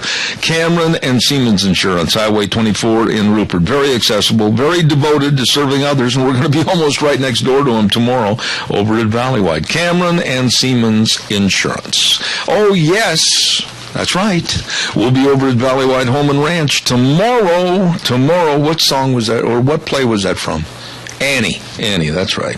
Anyway, we're going to be over there from 8 to 11, the whole program tomorrow at Valleywide Home and Ranch, and it's our Christmas remote. We've done this now for, I'm going to say the last 3 or 4 years, and it's always been a great big success. Free cinnamon rolls for as long as they last tomorrow morning, and great in-store buys, and Ken Mort singing Christmas carols in the background. I'm telling you, it's going to be fantastic Christmas fun. You stop over to Valleywide Home and Ranch tomorrow, okay? And we'll be there. Let's see, what else have I got here? Oh, I know one thing more before we get some calls. Come on, give me a jingle, 436-2244, 1-866-927-4587. I had a note right here on my desk, and I promised myself that I would not lose it. I lied. There it is. I want you to remember that you have some of the greatest merchants right in the Burley area that are serving you on behalf of the Burley Area Merchants Association. Don't go traveling all over the area. Support your friends and neighbors who own local businesses. Shop them first. Don't take the money and put it all over every other community. Hey, these are the people that are supporting you. Stop in and help the local people, the services, and help boost local employment. Absolutely. BAMA, Burley Area Merchants Association, says, Merry Christmas, and come see us. Good morning, caller. You're on the air. Good morning, Zeb. Hey, this deal with talking about profiling so we can describe people better, I agree with you. It's pretty hard to describe 1 out of a billion people and get the right person without just, a full description. But it also seems to me that white is no longer a color. Caucasian is no longer a color. I mean, they can say anything they want about a white man, but if you try to describe somebody that isn't, you're considered a racist. Yeah. Riley, and I wasn't being facetious before at all when I said that they want to take away the race of people on these reports. It's so stupid. I mean, let's just use a scenario here real quick. 2 guys go into a bank and rob the bank, and they run outside the door, and they get in a, like I mentioned a little bit ago, a silver Subaru, okay? Now, the police go to the bank and they say, well, what were they? Well, they had brown hair, or they had black hair, and they had sunglasses on, and they had mustaches. And one had a leather coat on, and one had a sweatshirt on. And they jumped in a silver Subaru. Do you realize, Riley, in a major metropolitan area or anywhere else for that matter, how many people could fall underneath that distinction of driving a silver Subaru and possibly having a mustache and wearing a leather coat and a sweatshirt? Without mentioning who they are and what they are, you'll never find them. No, it'd be makes it kind of pointless for the police to even show up to a call because they know they're not going to get the information they need. I couldn't care less about racial profiling. If we're going to catch the bad guys, we got to know who they are. part of my thought on this whole bill is people tend to say, well, I've heard it anyway on the TV about bigger areas where they say, well, these black people get blamed for majority of the crime. Well, isn't that who commits the majority of the crime in the bigger metropolitan areas? It goes to the numbers situation. In Chicago, on the south side, most all of the absolutely atrocious and devastating shootings and killings are black upon black.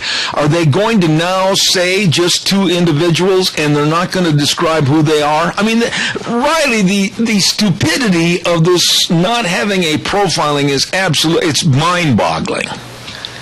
Well, and the same aspect out here in the western part where it's a little more spread out, it's not quite so bad, but still, we still need to be able to describe people. Absolutely. Like me, you can describe me fairly well. Well, that was my thing. I just feel like that white Caucasian people no longer have a leg to stand on. We no longer can say or do anything without the fear of being upset or hurting somebody's feelings. We have developed, and I'm going to stick with this modus operandi terminology, we've developed a loony, lollipop, liberal attitude in this country, and it's killing us, literally. Merry Christmas, Riley. I got to run. Thanks. Thank you. Calls welcome, 436-2244, 1-866-927-4587. Let's have the weather right now with Michael Rogers Weather, brought to you by Riverview Urgent Care and Medical Center at 382 North Overland and Burley. Minor emergencies, major care. They will see you now, today. That's right. I don't care if you got an ear infection. I don't care if you have a sprain, strain, or fracture. I don't care if you've had an injury due to an accident. Hey, just call them. Get in there. They'll take care of you. They will see you today. And the number to call, 678-6996. These are wonderful people. I mean it. I think the world of them at Riverview Urgent Care and Medical Center. Here now, Michael Rogers Weather. Hello, everyone. Michael Rogers for Zip at the Ranch. I talked about it yesterday, and this is the part where you see a situation and folks like me who do the weather or any media stuff, we have a tendency sometimes to get kind of preachy. And it's a normal thing. You just come to the job. Where am I going with this? Well, you got a pretty good-sized storm. You're going to get rain out of it. Folks traveling, and folks in the Maggies Valley, I mean, they do quite a bit of traveling back and forth, heading up towards Seattle and San Francisco and Sacramento. That storm is going to bring a lot of snow to the higher elevation areas, but for the Magic Valley, you got rain coming out of that. So that being said, what's happening for you today?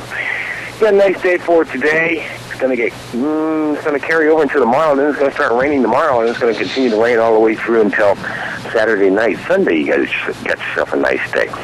Temperatures for today. Temperatures for the daytime high in the upper 50s, about 56, 57, over that low 32. Enjoy the weather. It's the only weather you got. Thank you, Michael Rogers Weather, and it's brought to you this hour by Riverview Urgent Care and Medical Center. Wonderful people that are taking care of you. Minor emergencies, major care, they will see you today. 678-6996. Calls are welcome. 436-2244, 1-866-927-4587. I've got some time. Give me a holler on the landline. Love to have you get involved. Oh, by the way, Scotty, are you by your microphone? I am. You're a football fan, aren't you? I like football, yes. Did you hear what happened to one of the, I guess you could call him, premier quarterbacks in the NFL, even though he hasn't won a title or anything, but he was excellent in college. He might not be playing this weekend, and possibly not for the rest of the season. Did you hear what happened to Cam Newton? I have not. Yeah, rolled his pickup on a bridge and fractured his back in about 4 places. Oh, that's devastating, and that's sad. Well, it is sad, but I don't know the circumstances, all the circumstances as to what had happened and how he lost control of the pickup, etc. But, you know, when you hear stories like this about sports heroes, I don't care if it's in basketball, baseball, football, whatever, you wonder, these people are in the limelight, and I disagree totally with Charles Barkley's statement a couple of years ago when he said, I am not a role model. Yes, they are, whether they like it or not, for the amount of money that they're paid and the press and publicity they get. Yes, they are, and I certainly hope that the deal with Cam Newton is not going to find out that he was doing something illicit or something after hours or something negative to the team. I just hope it was an accident, pure and simple. Yeah, that's what I'm thinking. I hope it's an accident, and then when Charles Barkley says, I am not a role model, well, you kind of shirking your duty there, and you want all the glory, you want all the fame, you want all the money. Well, you got to take the responsibility that goes with that as well. Totally. And I can remember, of course, I'm a lot older than you are, but I can remember sports heroes of the past that used to be on the front of Wheaties boxes, and they really were told by management. I don't care if it was old Tom Landry with the older Dallas Cowboys, or Vince Lombardi with the Green Bay Packers, or George Halas with the Chicago Bears. You work for me, you work for the Bears and Packers and Cowboys organization, you will follow our rules. I kind of liken that to radio. We have a responsibility to our listeners, and it's the same thing that the athletes have a responsibility to their fans as well. Oh, yeah, but they have a responsibility to the fans. But first and foremost, I believe they have a responsibility to the owner of that team, giving them millions and millions of dollars on contracts just to play the game. And that doesn't mean carousing till 3, 4, 5 o'clock in the morning, jeopardizing their body with maybe not only the alcohol, but also the drugs, and then these potential accidents. They owe the company store better than that. I agree. Okay. Well, okay, Scotty, I'll let you go. Anything else you want to expound upon this morning? Yeah, no, I'm doing great. Ye who loves to talk got real quiet on me all of a sudden. Oh, okay. Calls are welcome, 436-2244, 1-866-927-4587. Really appreciate, again, I want to mention this. Yesterday I had to leave early, and I said, Scott, can you please fill the time for me? I've got to run up and have a spinal tap injection up in Boise, and I thank him. He just jumped right in, no questions asked. Let's also tell you, let's see, what else have we got? Tomorrow, as I mentioned, we are going to be over at Valleywine Home and Ranch. That's going to be all morning on our broadcast from 8 to 11. And we're going to have free cinnamon rolls as long as they last from Sophie's Chatterbox. And believe me, as delicious as they are, they probably won't last long. And we're going to have Ken Mort over there singing Christmas carols and everything. So I just urge you to come on by Valleywide Home and Ranch. All the in-store specials, special sales, everything at Valleywide Home and Ranch. Don't you miss it. Now, we're going to change some things here this morning just for a couple of minutes. Normally on Thursdays, I do the Starving to Death segment about starving to death and having to go eat and really finding some great places to go eat. And I'm going to do that today because tomorrow I'm going to be tied up with that remote. So here is the deal. We're going to tell you right now to stop over to Taco Bandito. Oh, I love this place. 2301, I'm drooling already. 2301 Overland Avenue in Burley, and they've got all the great menu items that Kip has put together. Well, let me tell you, they've got the Southern Baked Burrito, either soft shell or grilled shell or chicken or steak. Oh, fantastic. And then top it off with the pumpkin empanada. Woo! Taco Bandito, 2301 Overland in Burley. How about burgers, etc.? 2 locations, 124 South Oneida in Rupert and 700 North Overland in Burley. They've still got hamburgers 99 cents after 3 p.m. Monday through Friday. Add cheese for just 30 cents more. Holy cow, they're good. And bread bowl soup. Oh, different flavor every day, Monday through Friday. You're going to love it. And at the Burley location, shrimp dinner special on Sundays. Oh, yeah. Oh, yeah. Burgers, etc. 124 South Oneida in Rupert and 700 North Overland in Burley. Merry Christmas from Steve-O's at 290 South, 600 west of Hayburn. Food made the way you like it. Oh, man, they've got a brand new entryway. It's beautiful over there. And once you're inside, sit down, open up that menu. Everything is delicious. My favorite is the steak sandwich over there. And they've got the pork chops with salad and choice of potatoes, and they got Steve's famous nacho fries. You're going to love Steve-O's. Food made the way you like it, 290 South, 600 west of Hayburn. Merry Christmas. And how about our friends at Duck Uglies? Yes, sirree, Bobby at 163 West Highway 30 next to Berry Equipment and Rental. Wow, they've got a ribeye steak that will absolutely knock your Tony Lamas off. And they've got all other steaks and shrimp and salmon and delicious sandwiches. And Duck Uglies is kid and family friendly in a non-smoking environment. And they're open Tuesday through Saturday, 11 to 10. Oh, and entertainment too. Oh my goodness, I love Duck Uglies, 163 West Highway 30 in Burley. And one of my weaknesses is this next burger, the AC Drive-In at 601 East Main in Burley with the famous Farmer Brown burgers. Oh, I know Scott Cameron's probably drooling over there saying, take me to lunch, pay me back. I will. AC Drive-In, 601 East Main in Burley with the famous Farmer Brown burger and all the fries and the sauce and the 3-piece fish and chips with small fry, only $7.25. Oh, and don't forget, they can make any delicious flavor of milkshake that you can come up with. Oh, they're good. AC Drive-In, 601 East Main in Burley. You stop in and see them today. And don't forget, those are just a few great places to go when you're hungry and starving to death. There you go. Coming up next hour, I have not one, but two very interesting gentlemen that I'm looking forward to having on the air. Number one, at 10:06, we have Bill Jacobson. Now, Bill has been on my program before. He is a Cornell University law professor. And we're going to be talking about what's going on with this University of Virginia rape story, which has a lot of holes shot in the story as far as truth is concerned from the magazine, Rolling Stone magazine, and a lot of accusations and innuendos that are not coming true. And we're going to talk about that. And then at 10:30, we're going to have the chief economist at the Heritage Foundation back in Washington, D.C., and that's Stephen Moore. And he's going to get on and talk to us about the stupidity of green energy and how it's not paying the bill. Okay? Those are just a couple of great people coming up this next hour. And we'll be back in about 6 minutes after we have the ABC News. We'll let Scotty have it and play with it for about 6 minutes. It's going to be good, always is, at the Chadwick Sports Grill, all their menu items, and a great environment. You're going to love the people. The Chadwick Sports Grill, 139 West Main in Burley. Absolutely.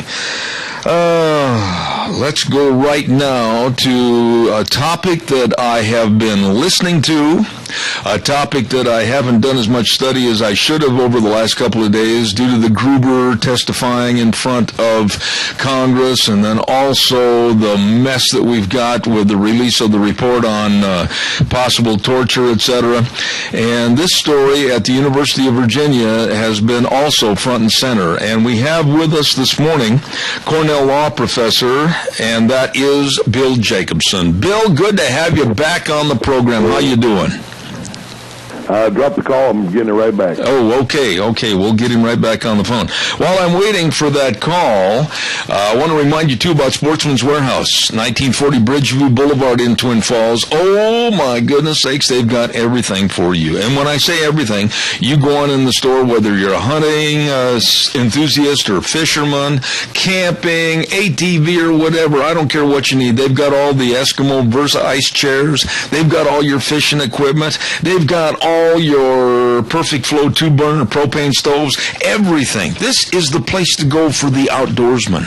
Sportsman's Warehouse, with qualified people that really are experts in every department at 1940 Bridgeview in Twin Falls. Go on in and tell Reese I told you to come on in. Sportsman's Warehouse, wishing you and yours a very Merry Christmas. Let's check with Scotty and see if we've got our man ready to go. Cornell law professor, and he's been on this program before, and I really value his opinion. Good morning, Bill Jacobson. How are you? Hi, thanks for having me back. Bill, I got to admit that falling in amongst many different stories of national interest, whether it's the John Gruber testifying in front of Congress or whether it's the release of the so-called torture report with Dianne Feinstein, in the midst of these stories trying to gather headlines is what happened at the University of Virginia with what is a story that's falling apart to the point where they're guilty until proven innocent. What's going on back there? Yeah, I know. It's a really crazy story. It started off in Rolling Stone magazine, and it involves a woman who talked to Rolling Stone, alleged a really horrific gang rape at a fraternity, which she said was part of an initiation ritual at the fraternity. And it happened, I think it was 2 years ago or a year ago, but it wasn't very recent. And the story, of course, was completely accepted immediately by the media in general and by the university, which summarily suspended the entire fraternity and sorority system because of this news Rolling Stone article. Then a couple of people started to question because the facts, it just didn't make sense the way it was related, and they began to question. And of course, then they were attacked as being, attacking a victim and all of that sort of stuff. And then it began to come out that the Washington Post did its own research and went to campus and spoke to people, and others did the same sort of thing. And eventually, Rolling Stone was forced to issue, I would call it a full retraction, but a lot of people are referring to it as a retraction, that the story had holes in it. The fraternity where she said it took place didn't actually have a party that weekend. Now there's questions. So all sorts of questions were raised, and essentially the story was retracted.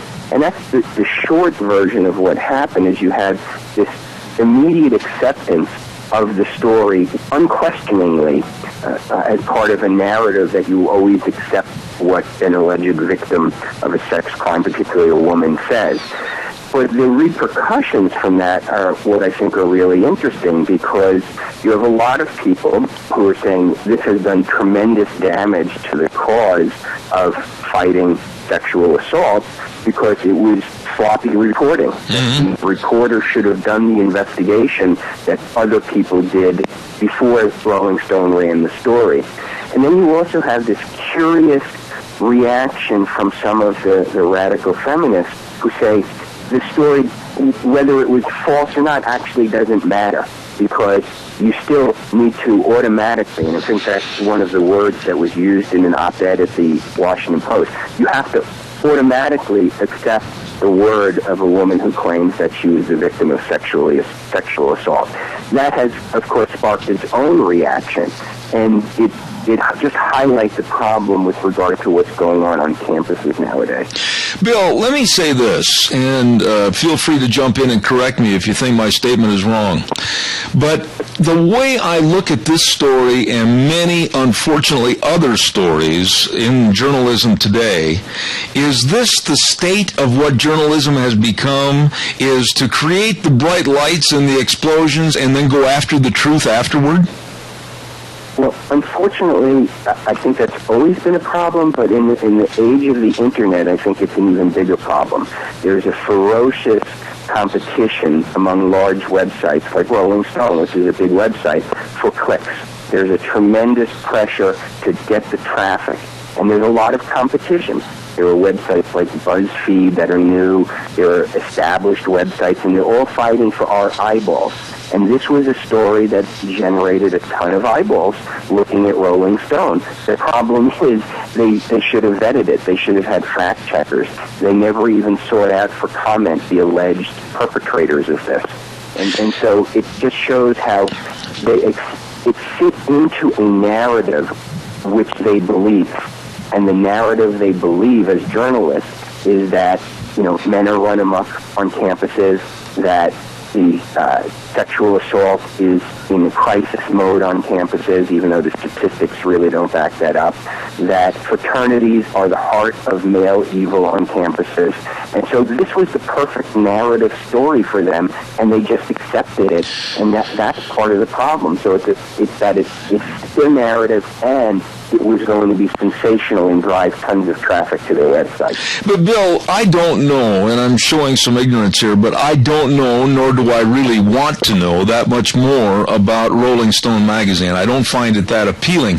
But they have gone for a lot of glitz and glitter and a lot of the hailing of personalities that I really can't abide by, especially when they put on the cover of the magazine one time the surviving brother of the Chernoff brothers that caused and created the havoc in Boston during the marathon. What kind of a publication really is this?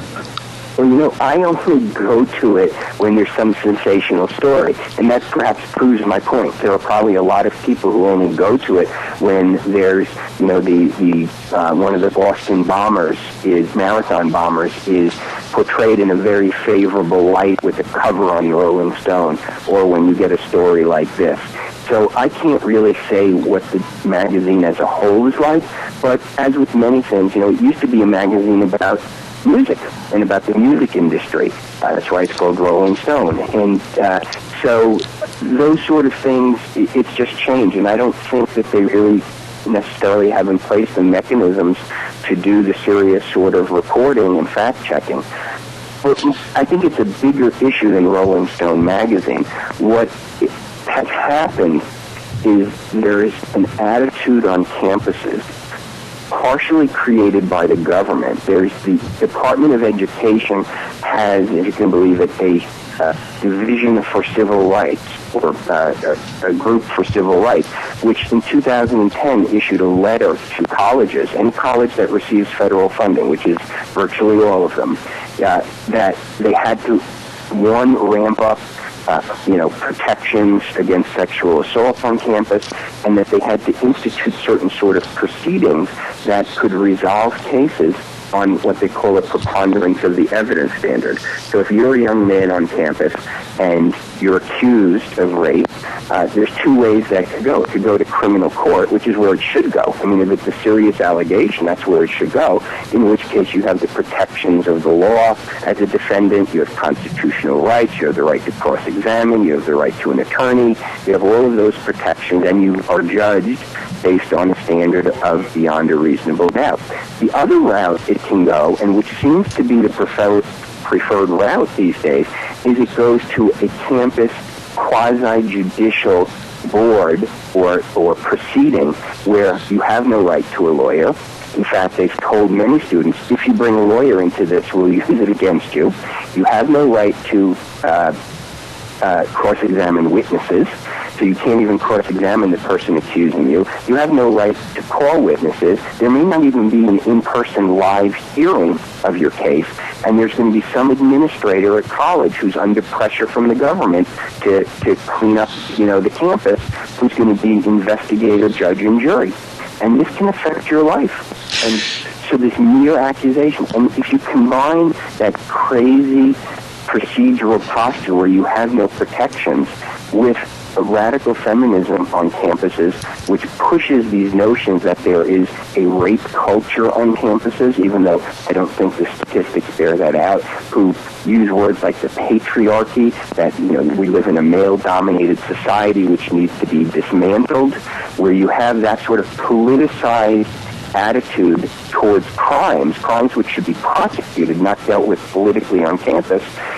You've created a disaster situation, and it's a very bad situation. There are dozens of men who are suing colleges, some quite successfully, for stripping them of their degrees, for kicking them out of university, which affects their whole life, for suspending them and doing other punishments without affording them even the minimal protections that we give people. Bill, it sounds to me, and again, you're the expert on this, but it sounds to me that we're at the top of the hill right now, and we're about ready to jump on the toboggan and go downhill, but at the bottom of the hill, there's a barbed wire fence that's going to chew us to ribbons. If we don't turn this thing around and start going back to the proper law and order and finding out the guilt and or innocence of people, this thing's going to snowball to where the demonization of someone could absolutely destroy their life forever. And we're already there. I mean, the analogy, I think we've already taken the first step or two, like they do on the tracks in the Olympics. They start running before they jump on the toboggan or the sled or whatever it is. I think we're in the process that we've already started those first few steps. I mean, the things that go on campus with these judicial boards are so insane that even liberals, even feminists, what I call mainstream feminists, not the real radicals, are aghast at this.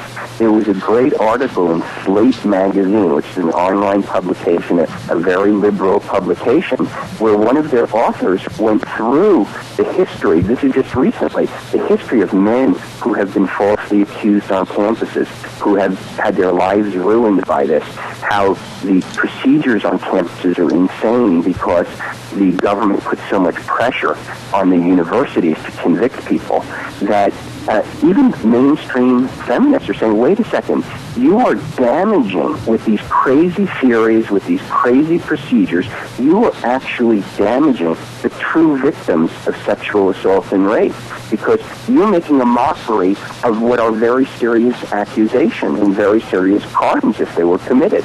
And so I think there's a backlash building, and I think this Rolling Stone debacle will be one of those things which really changes things around. Didn't we, as a society, learn from the lacrosse Duke scandal that absolutely you are innocent until proven guilty? Didn't we learn anything from that? No, I don't think we did. I think that there are people out there who still believe they were guilty, who still believe that the woman who made the accusation was mistreated, or who say, well, that's the exception to the rule. That's the outlier. That's the one that proves that everything else is actually correct. So no, I don't think the people who are behind this learned in the least. I mean, the government, the Federal Department of Education, issued its new guidelines for campuses in 2010, long after Duke lacrosse. If the Duke lacrosse players had to fight their case on a campus administrative tribunal instead of in criminal court, they would have been convicted, they would have been kicked out of school, and there probably wouldn't have been anything they could do about it. Bill, we are a country that has prided itself on being a lawful, civilized country and a leader of the world in that regard. Why? What's the purpose of turning this thing upside down and destroying our rule of law? Who's going to gain by turning this into anarchy? Well, if you understand the rationale and the theory of not just radical feminists, but the Occupy Wall Street types, the people protesting in Berkeley now, and frankly, a lot of the law students protesting that they shouldn't have to take their exams because they're too upset, that their view is that our system of laws is a means of oppression of minorities and of women. And therefore, they don't look at it the way you and I do, which say that, it's necessary for a stable society that people abide by the law and that it be applied equally and fairly to all people. They look at it and say that is a system which needs to be torn down. And so when they approach these things, they don't look at it the way you and I do. They look at it from a completely different angle, which is alien to us. Okay, when you say this, Bill, I'm sitting here, and quite frankly, I'm stunned because of a anarchy situation and a self above all others situation, to the point where is America now that far to the lollipop left that we can't have a rule of law, that we can't have a governance of a civilized society, that we can't have a right and a wrong, and that we can't have your day in court to prove your value and your honesty? I mean, have we gone that far? Well, I don't think it's over the edge in all facets of society. In most facets of society, those rules of law still apply. Campuses have been carved out as this unique place where other rules are going to apply. I mean, none of what I've just described applies anywhere other than campus. And the reason is that's where radical professors have a lot of power. That's sort of become the testing ground for these new theories. I don't think it's too late to turn it around. I think it's not going to change as long as we have a Democratic presidency running these federal bureaucracies. But my hope would be that if we do get a Republican in 2016 elections, that people will be appointed to places like the Department of Education who will take a look at this and say that we've created this monster. This is a government-created monster that is now running wild on campuses. This is just a perfect example of how government, while purporting to help a situation, actually makes it worse. So I don't think it's hopeless, but I do think it's a very bad situation, and I think there also needs to be a backlash, not just from students, but from parents. Parents have to make it known that if I'm going to send my son and pay my $30,000 or $40,000 a year in tuition to go to your college, you better damn well have in place protections if there's a false accusation made against them. Absolutely. Everyone's son is at risk of this, and that's really the damage to it. It's not the few dozen or hundreds or however many it is who actually get accused. It hangs over everybody that there's been a change in the balance of relations. I agree. It just takes an accusation, and that's all it takes. Absolutely. Bill, we have a caller with a question. Stand by. I'll put him on the air, and if you can't hear it, I'll paraphrase it for you. Go ahead, caller. Quickly. I'm almost out of time. Yes, when it comes to our society and when our president, whose lies just through his teeth, and it gets away with it, and then especially this integration where we have, of course, we've got him on, recorded saying lots of lies, but especially this integration thing. Then he goes yesterday on a Hispanic channel. He looked right at the people and denied that he ever said that he couldn't be an emperor. And then it was Mr. Gruber yesterday, him misrepresenting the people, and what he said.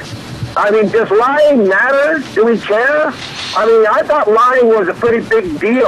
I'll hang up. The caller brings up an interesting point, Bill. Have we got to a point in our society, the United States of America, where we haven't got a value system to rely and hang our hat on anymore? And if it's gone, how can we get it back? Well, I think that the government, because it's so pervasive in our lives, sets the tone for the country. And when you have a president who will deny what's on tape, I mean, we have 20 versions of him saying he can't do what he's now doing with immigration. When you have him promising you can keep your plan and your doctor when he knew and everybody knew that wasn't true. When you have the architect of Obamacare saying that, they really pulled the wool over the eyes of everybody because they're too stupid to understand it. I mean, that sets the tone. And I think the tone of, and I've written a lot about this. I may even have spoken about it on, previously with you. Yes. It's atmosphere of lawlessness that the end justifies the means, that the constitutional balances of power mean nothing, that what matters is that he gets the results he wants on immigration, for example, that he gets it on climate control, if that's even possible. All of these things, let's just get it done. Yes, I understand the Constitution has these limitations, but I'm not going to let that get in the way of me passing the legislation or passing the regulations or just doing what I want. That's, I think, part of the problem. We've reached a point. I don't call it so much lying. I call it so much as just a complete disregard for the structure that was set up as to how this government would operate. Absolutely. I could talk to you for another hour, Bill. You're excellent. And on this program, we are not politically correct. So therefore, I will extend to you and your family a very Merry Christmas, God's blessings. And I'm only going to ask that you please come back and talk to us again. Absolutely, would love to. Thank you very much, Bill Jacobson, Cornell Law Professor. God bless you, sir. Thank you very, very much. Very interesting and informative. I appreciate him being on the program this morning. We strive to get only the very best on this program, and I am extremely proud of my stable of friends around the United States, and for that matter, the world, that come on this program. Thank you, and God bless all of you. Let's see, we got to pay some bills here real quick. Where am I? Well, you're sitting right here, Zeb, at your chair. Gary Shoresman, absolutely, what a nice gentleman, and he's the new hometown hero, thanks to the Modern Woodmen of America and all their Jerry Voss and all those good folks. Gary Shoresman is an excellent writer. Gary Shoresman can write a history book and make it very interesting and entertaining, and he has many, many books. And I suggest you go to the bookstore on the square in Rupert and also Minidoka County Museum and purchase as many of those books as you can for your loved ones, because they are fantastic books for the history buff, keepsakes for generations to come. Gary Shoresman, very talented man. His book's on sale at the bookstore on the square in Rupert and the Minidoka County Museum. You get them for great Christmas presents today. Excuse me for choking. And I didn't have anything more to the water.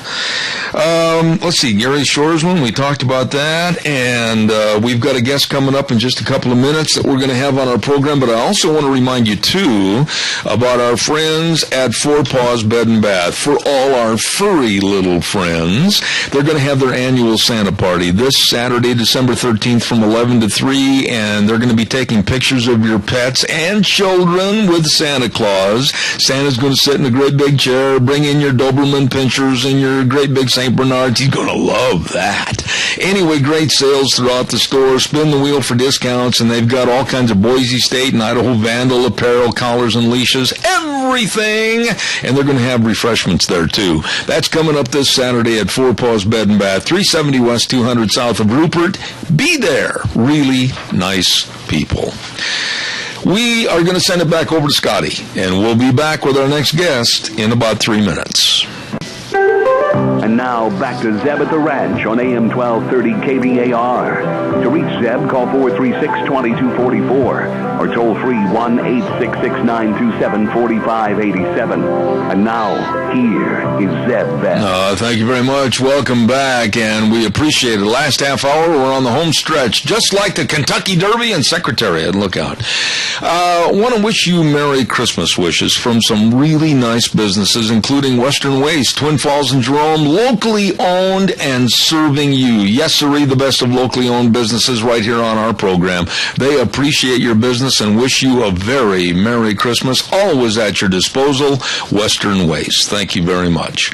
Dot Foods, 1541 West 27th Street in Burley. Yes, sir, that is quite a place and always a great benefit to the community, and they're hiring full-time drivers. Great pay, great benefits, and you'd better check with them today. Call 678-6063. Merry Christmas from Dot Foods. And last but not least, Merry Christmas from some really nice people that are on my program every week on Thursdays. The Minnecasia Chamber of Commerce, 1177 7th Street in Hayburn, 679-4793, located right by the beautiful Snake River in Hayburn. And they've got a great gift shop with a lot of unique Idaho gifts. You better stop over and check it out. Minnecasia Chamber of Commerce wishing you a Merry Christmas. Let's go to the phone line, and right off the top, I want to say to this gentleman, thank you for being so cordial and helpful to me. The other day I was going to have him on the program yesterday, and I had to make some changes due to the fact that I had to leave the studio early, and I called him and I said, can we do it on Wednesday? And he was very gracious, and I want to say thank you to Mr. Stephen Moore, Chief Economist at the Heritage Foundation. Steve, nice to have you on the program. Always great to be with you. Thanks, bud. How are things in Idaho? Oh, not bad. Very mild right now for this time of the year. As a matter of fact, we're going to be up in the high 50s, maybe even 60 degrees here today. So come on out to the Banana Belt. Wow. Yeah, well, I always go out there in the winter months for Sun Valley to go skiing. Have there been any snow up there yet? Yes, they're skiing, and I'll tell you what, if you come out here to go skiing, I'm only 75 miles away. Call me, and I'll buy you a great big steak dinner. You got it, my friend. All right. I will call you. So anyway, it's you see, we passed the $1 trillion spending bill. So. Well, Bill, Steve, that's what I want to talk to you about this morning. As you probably know, I am not a fan of green energy. I am not a fan of the government trying to regulate our every step. I am not a fan of a carbon tax. And you know more about economics than I ever will. My high school economics teacher, Mrs. Olson, would turn over in her grave if she knew I was talking about economics. But this has not been profitable. We have lost money on green energy. We have lost money due to the so-called energy plan of Obama. When are they going to wake up and smell the coffee and turn this thing around so we can be a progressive America instead of being so regressive? Well, it's a great question, and let's just start with the basics. That, this energy boom that's going on in this country, and it's happening all over the country, from Idaho to Oklahoma to West Virginia to North Dakota. It's just everywhere.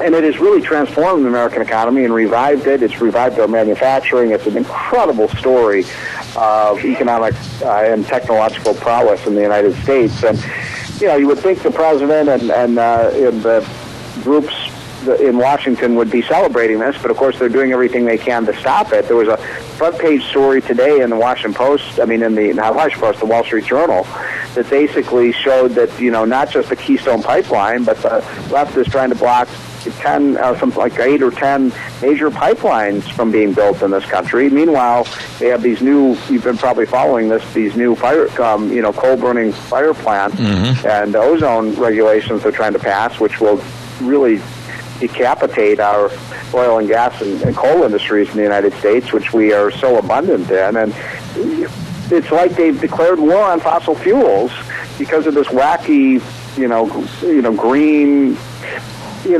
global warming tirade that they're on, and it's just damaging the economy. We could be doing much better. Bill, I keep wanting to call you. My last guest on the program was Bill Jacobson from Cornell University, so I beg your pardon. I apologize. Steve, let me ask you this. The energy grids across the country, and correct me if I'm wrong because you know more about this than I do, are funded and made up of primarily coal. 40 to 45% of our power on the power grid is from coal usage. Where is that going to come from to replace coal, and how reliable will the energy grids be?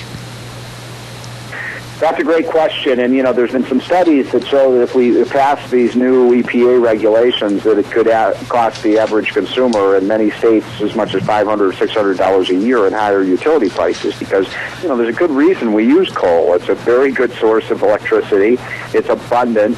It's made in the United States, and it's cheap. So if you replace that with windmills or solar paneling or something like that, you're going to make electricity a lot more expensive, and that's where those higher costs come from that I cited earlier. Now, natural gas is naturally replacing coal because we have so much natural gas, and because of fracking and other smart drilling techniques, we're able to get natural gas at a cheaper cost than we used to. That's just letting the market work, and I'm all in favor of that. But the left now, these left-wing environmentalists, not only do they not want coal, they don't want natural gas. They don't want the hydropower. They don't want nuclear power. They don't want any sources of power that actually provide us with cheap and effective and abundant electricity.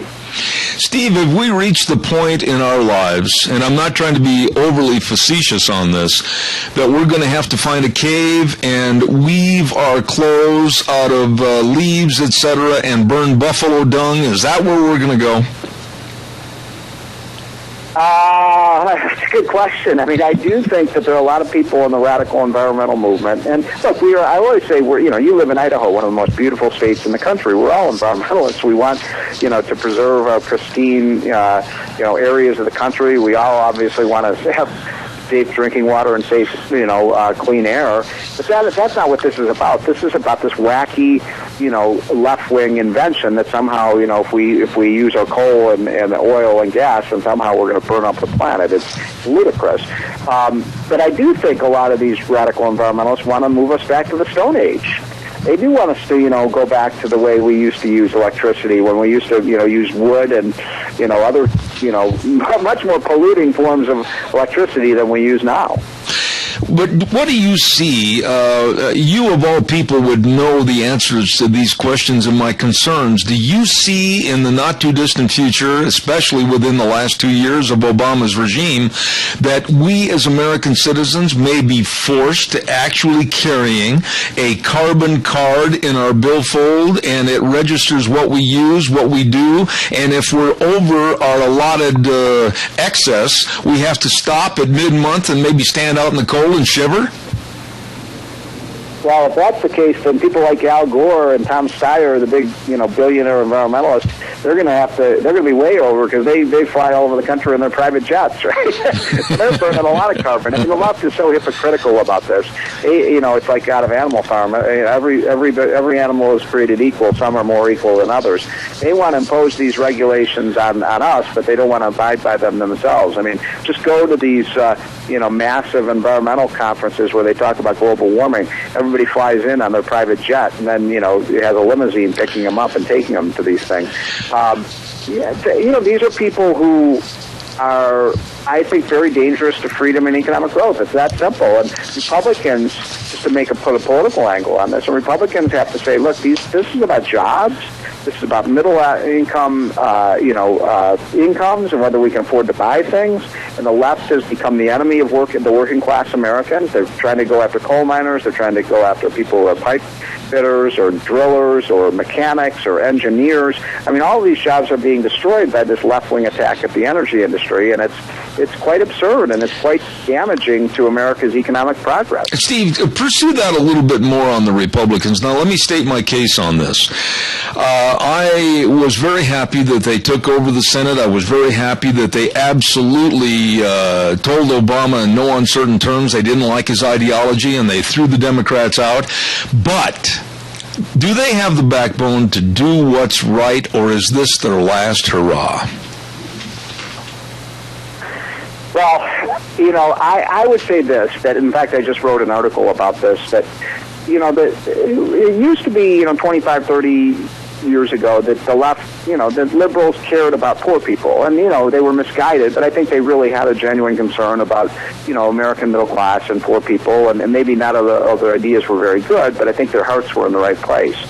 Today, they don't care about poor people. They don't care about working class people. They care about, quote, saving the planet. They have this messianic, idea that somehow they're going to save the planet from ruin. And, never mind that actually over the last 15 years, the Earth has cooled. It hasn't warmed. And never mind that 35 years ago, these same people who said that we're going to have, that now say we have global warming, said that we're going to have, a second ice age. I mean, they can't even get their story straight. These people are radicals. They are against capitalism and economic progress, and their agenda is so harmful to working class folks. And what I've told Republicans is you ought to go to the union halls, when you talk about electricians or pipe fitters or welders, and say, we're the ones who are trying to save your jobs. It's these crazy Greens that are trying to destroy your jobs. Absolutely. Steve, let me ask you this part of it. I don't think that the Obamas and the Al Gores and everybody really understands that if you take the coal out of the equation for the energy grids and you rely on these absolutely ridiculous big green energy programs that have cost nothing but money, wind and solar, what good are electric cars if you can't plug them in and get any electricity? This whole thing is like a vicious dog trying to bite everybody. That's really well put. And, it's so infuriating to me because I really think that, if we get this right, you and I have talked about this before, that if we get this right, within 5 years, the United States of America can be energy independent. Right. We can be producing more energy than we're using, which would be, the first time in 40 years that had happened in this country. So that would mean that we're not going to have to rely on, these countries like Saudi Arabia and Iran and Venezuela and countries that hate us to get our electricity. To Russia is another example. I mean, we've been talking for the last 15 minutes about the economics of this, but let's look at the national security implications of this.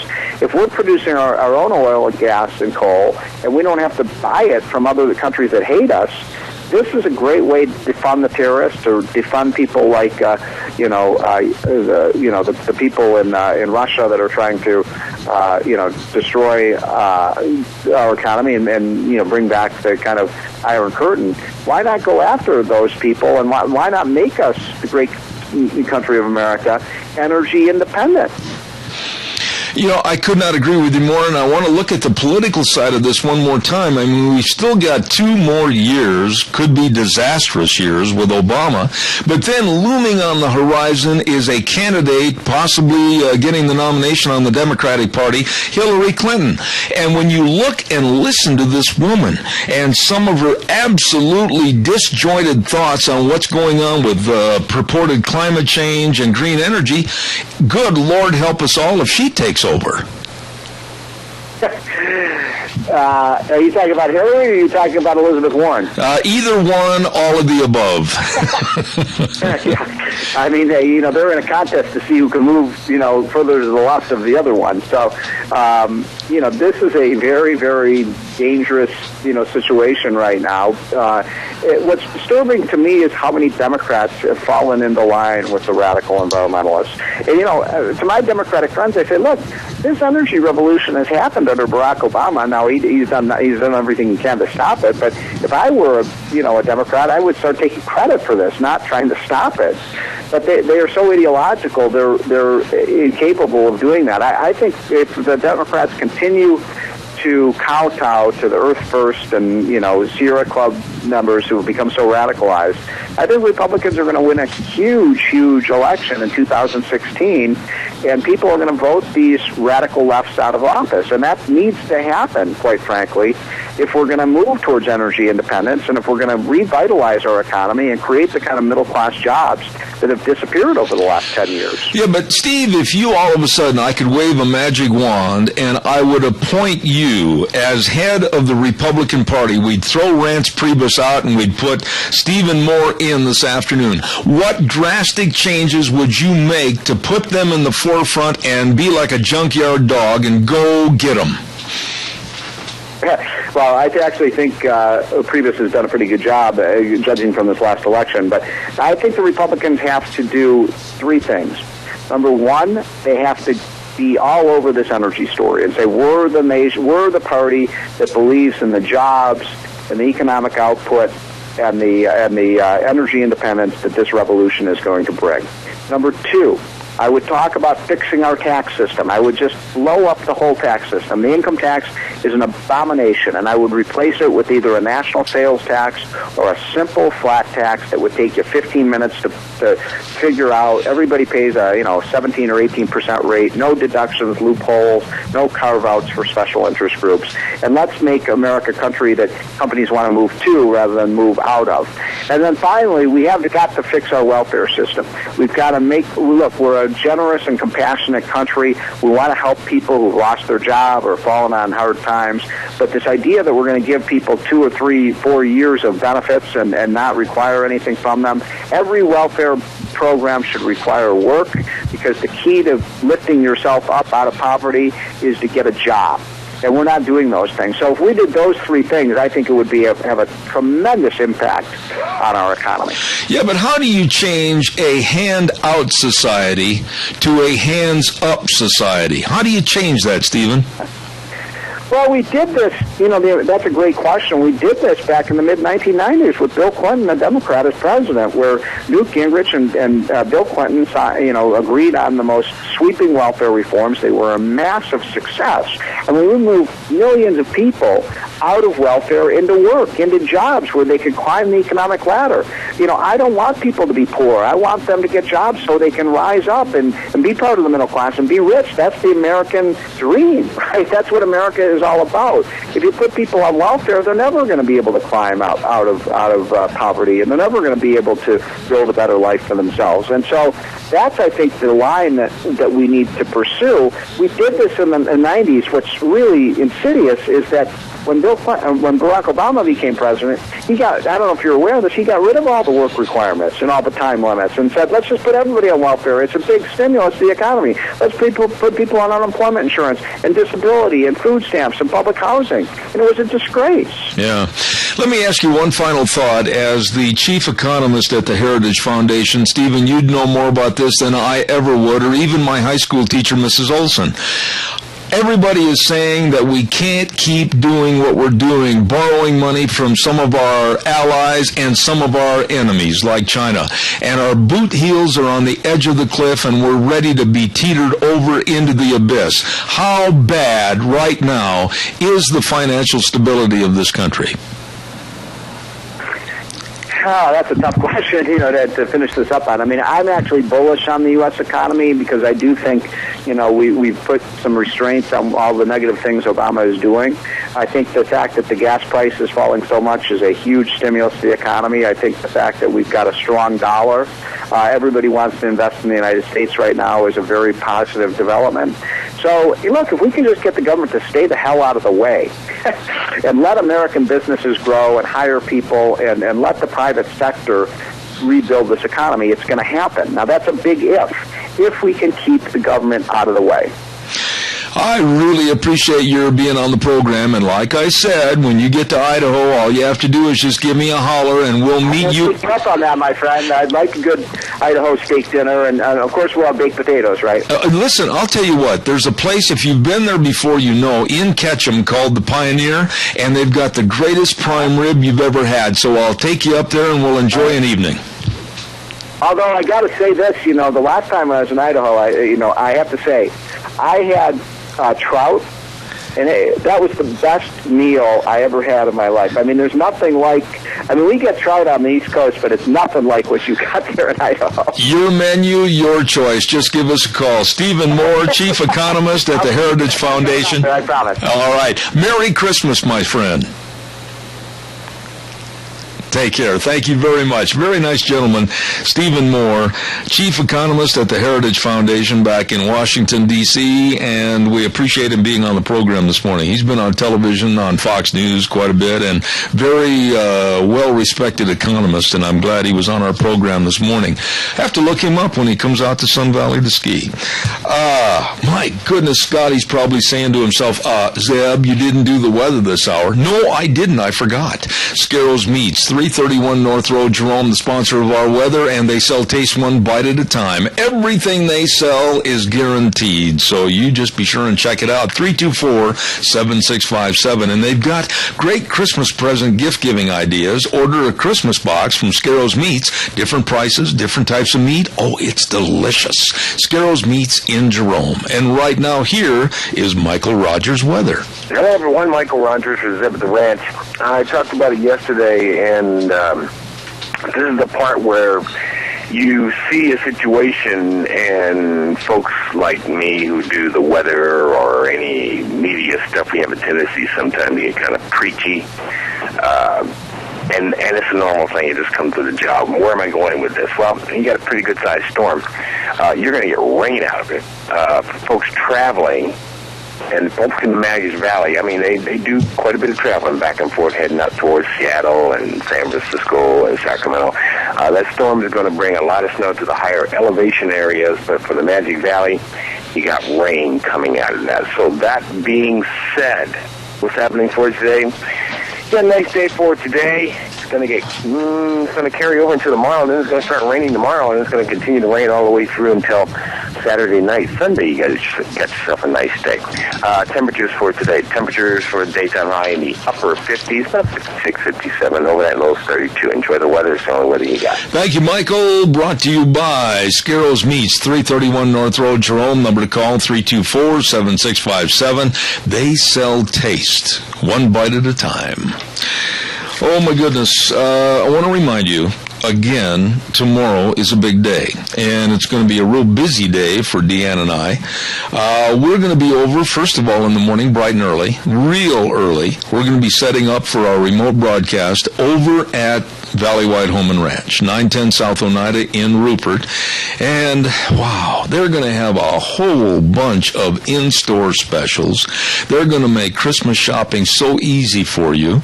And I want to make a special invitation to all of our lunch bunchers. Tomorrow also is Lunch Bunch Day. Would you please come over and join us at Valleywide first and foremost before going to Lunch Bunch? And we'll just fill that store up tomorrow in appreciation for everything they're trying to do. Ken Mort's going to be there singing Christmas carols, and they're going to have a lot of in-store specials, especially on clothing.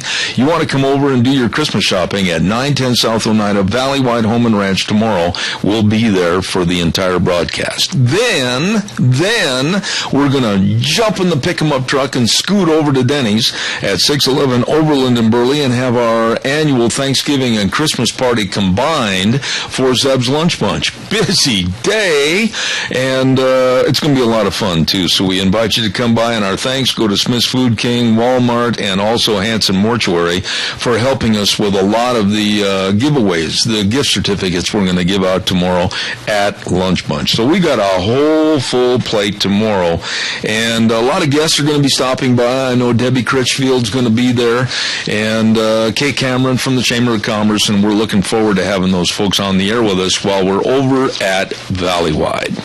By the way, our major sponsor, and I couldn't do it without them, and I wouldn't want to. I mean, they are the best, and that's your Magic Valley Les Schwab Tire Centers, all 7 locations.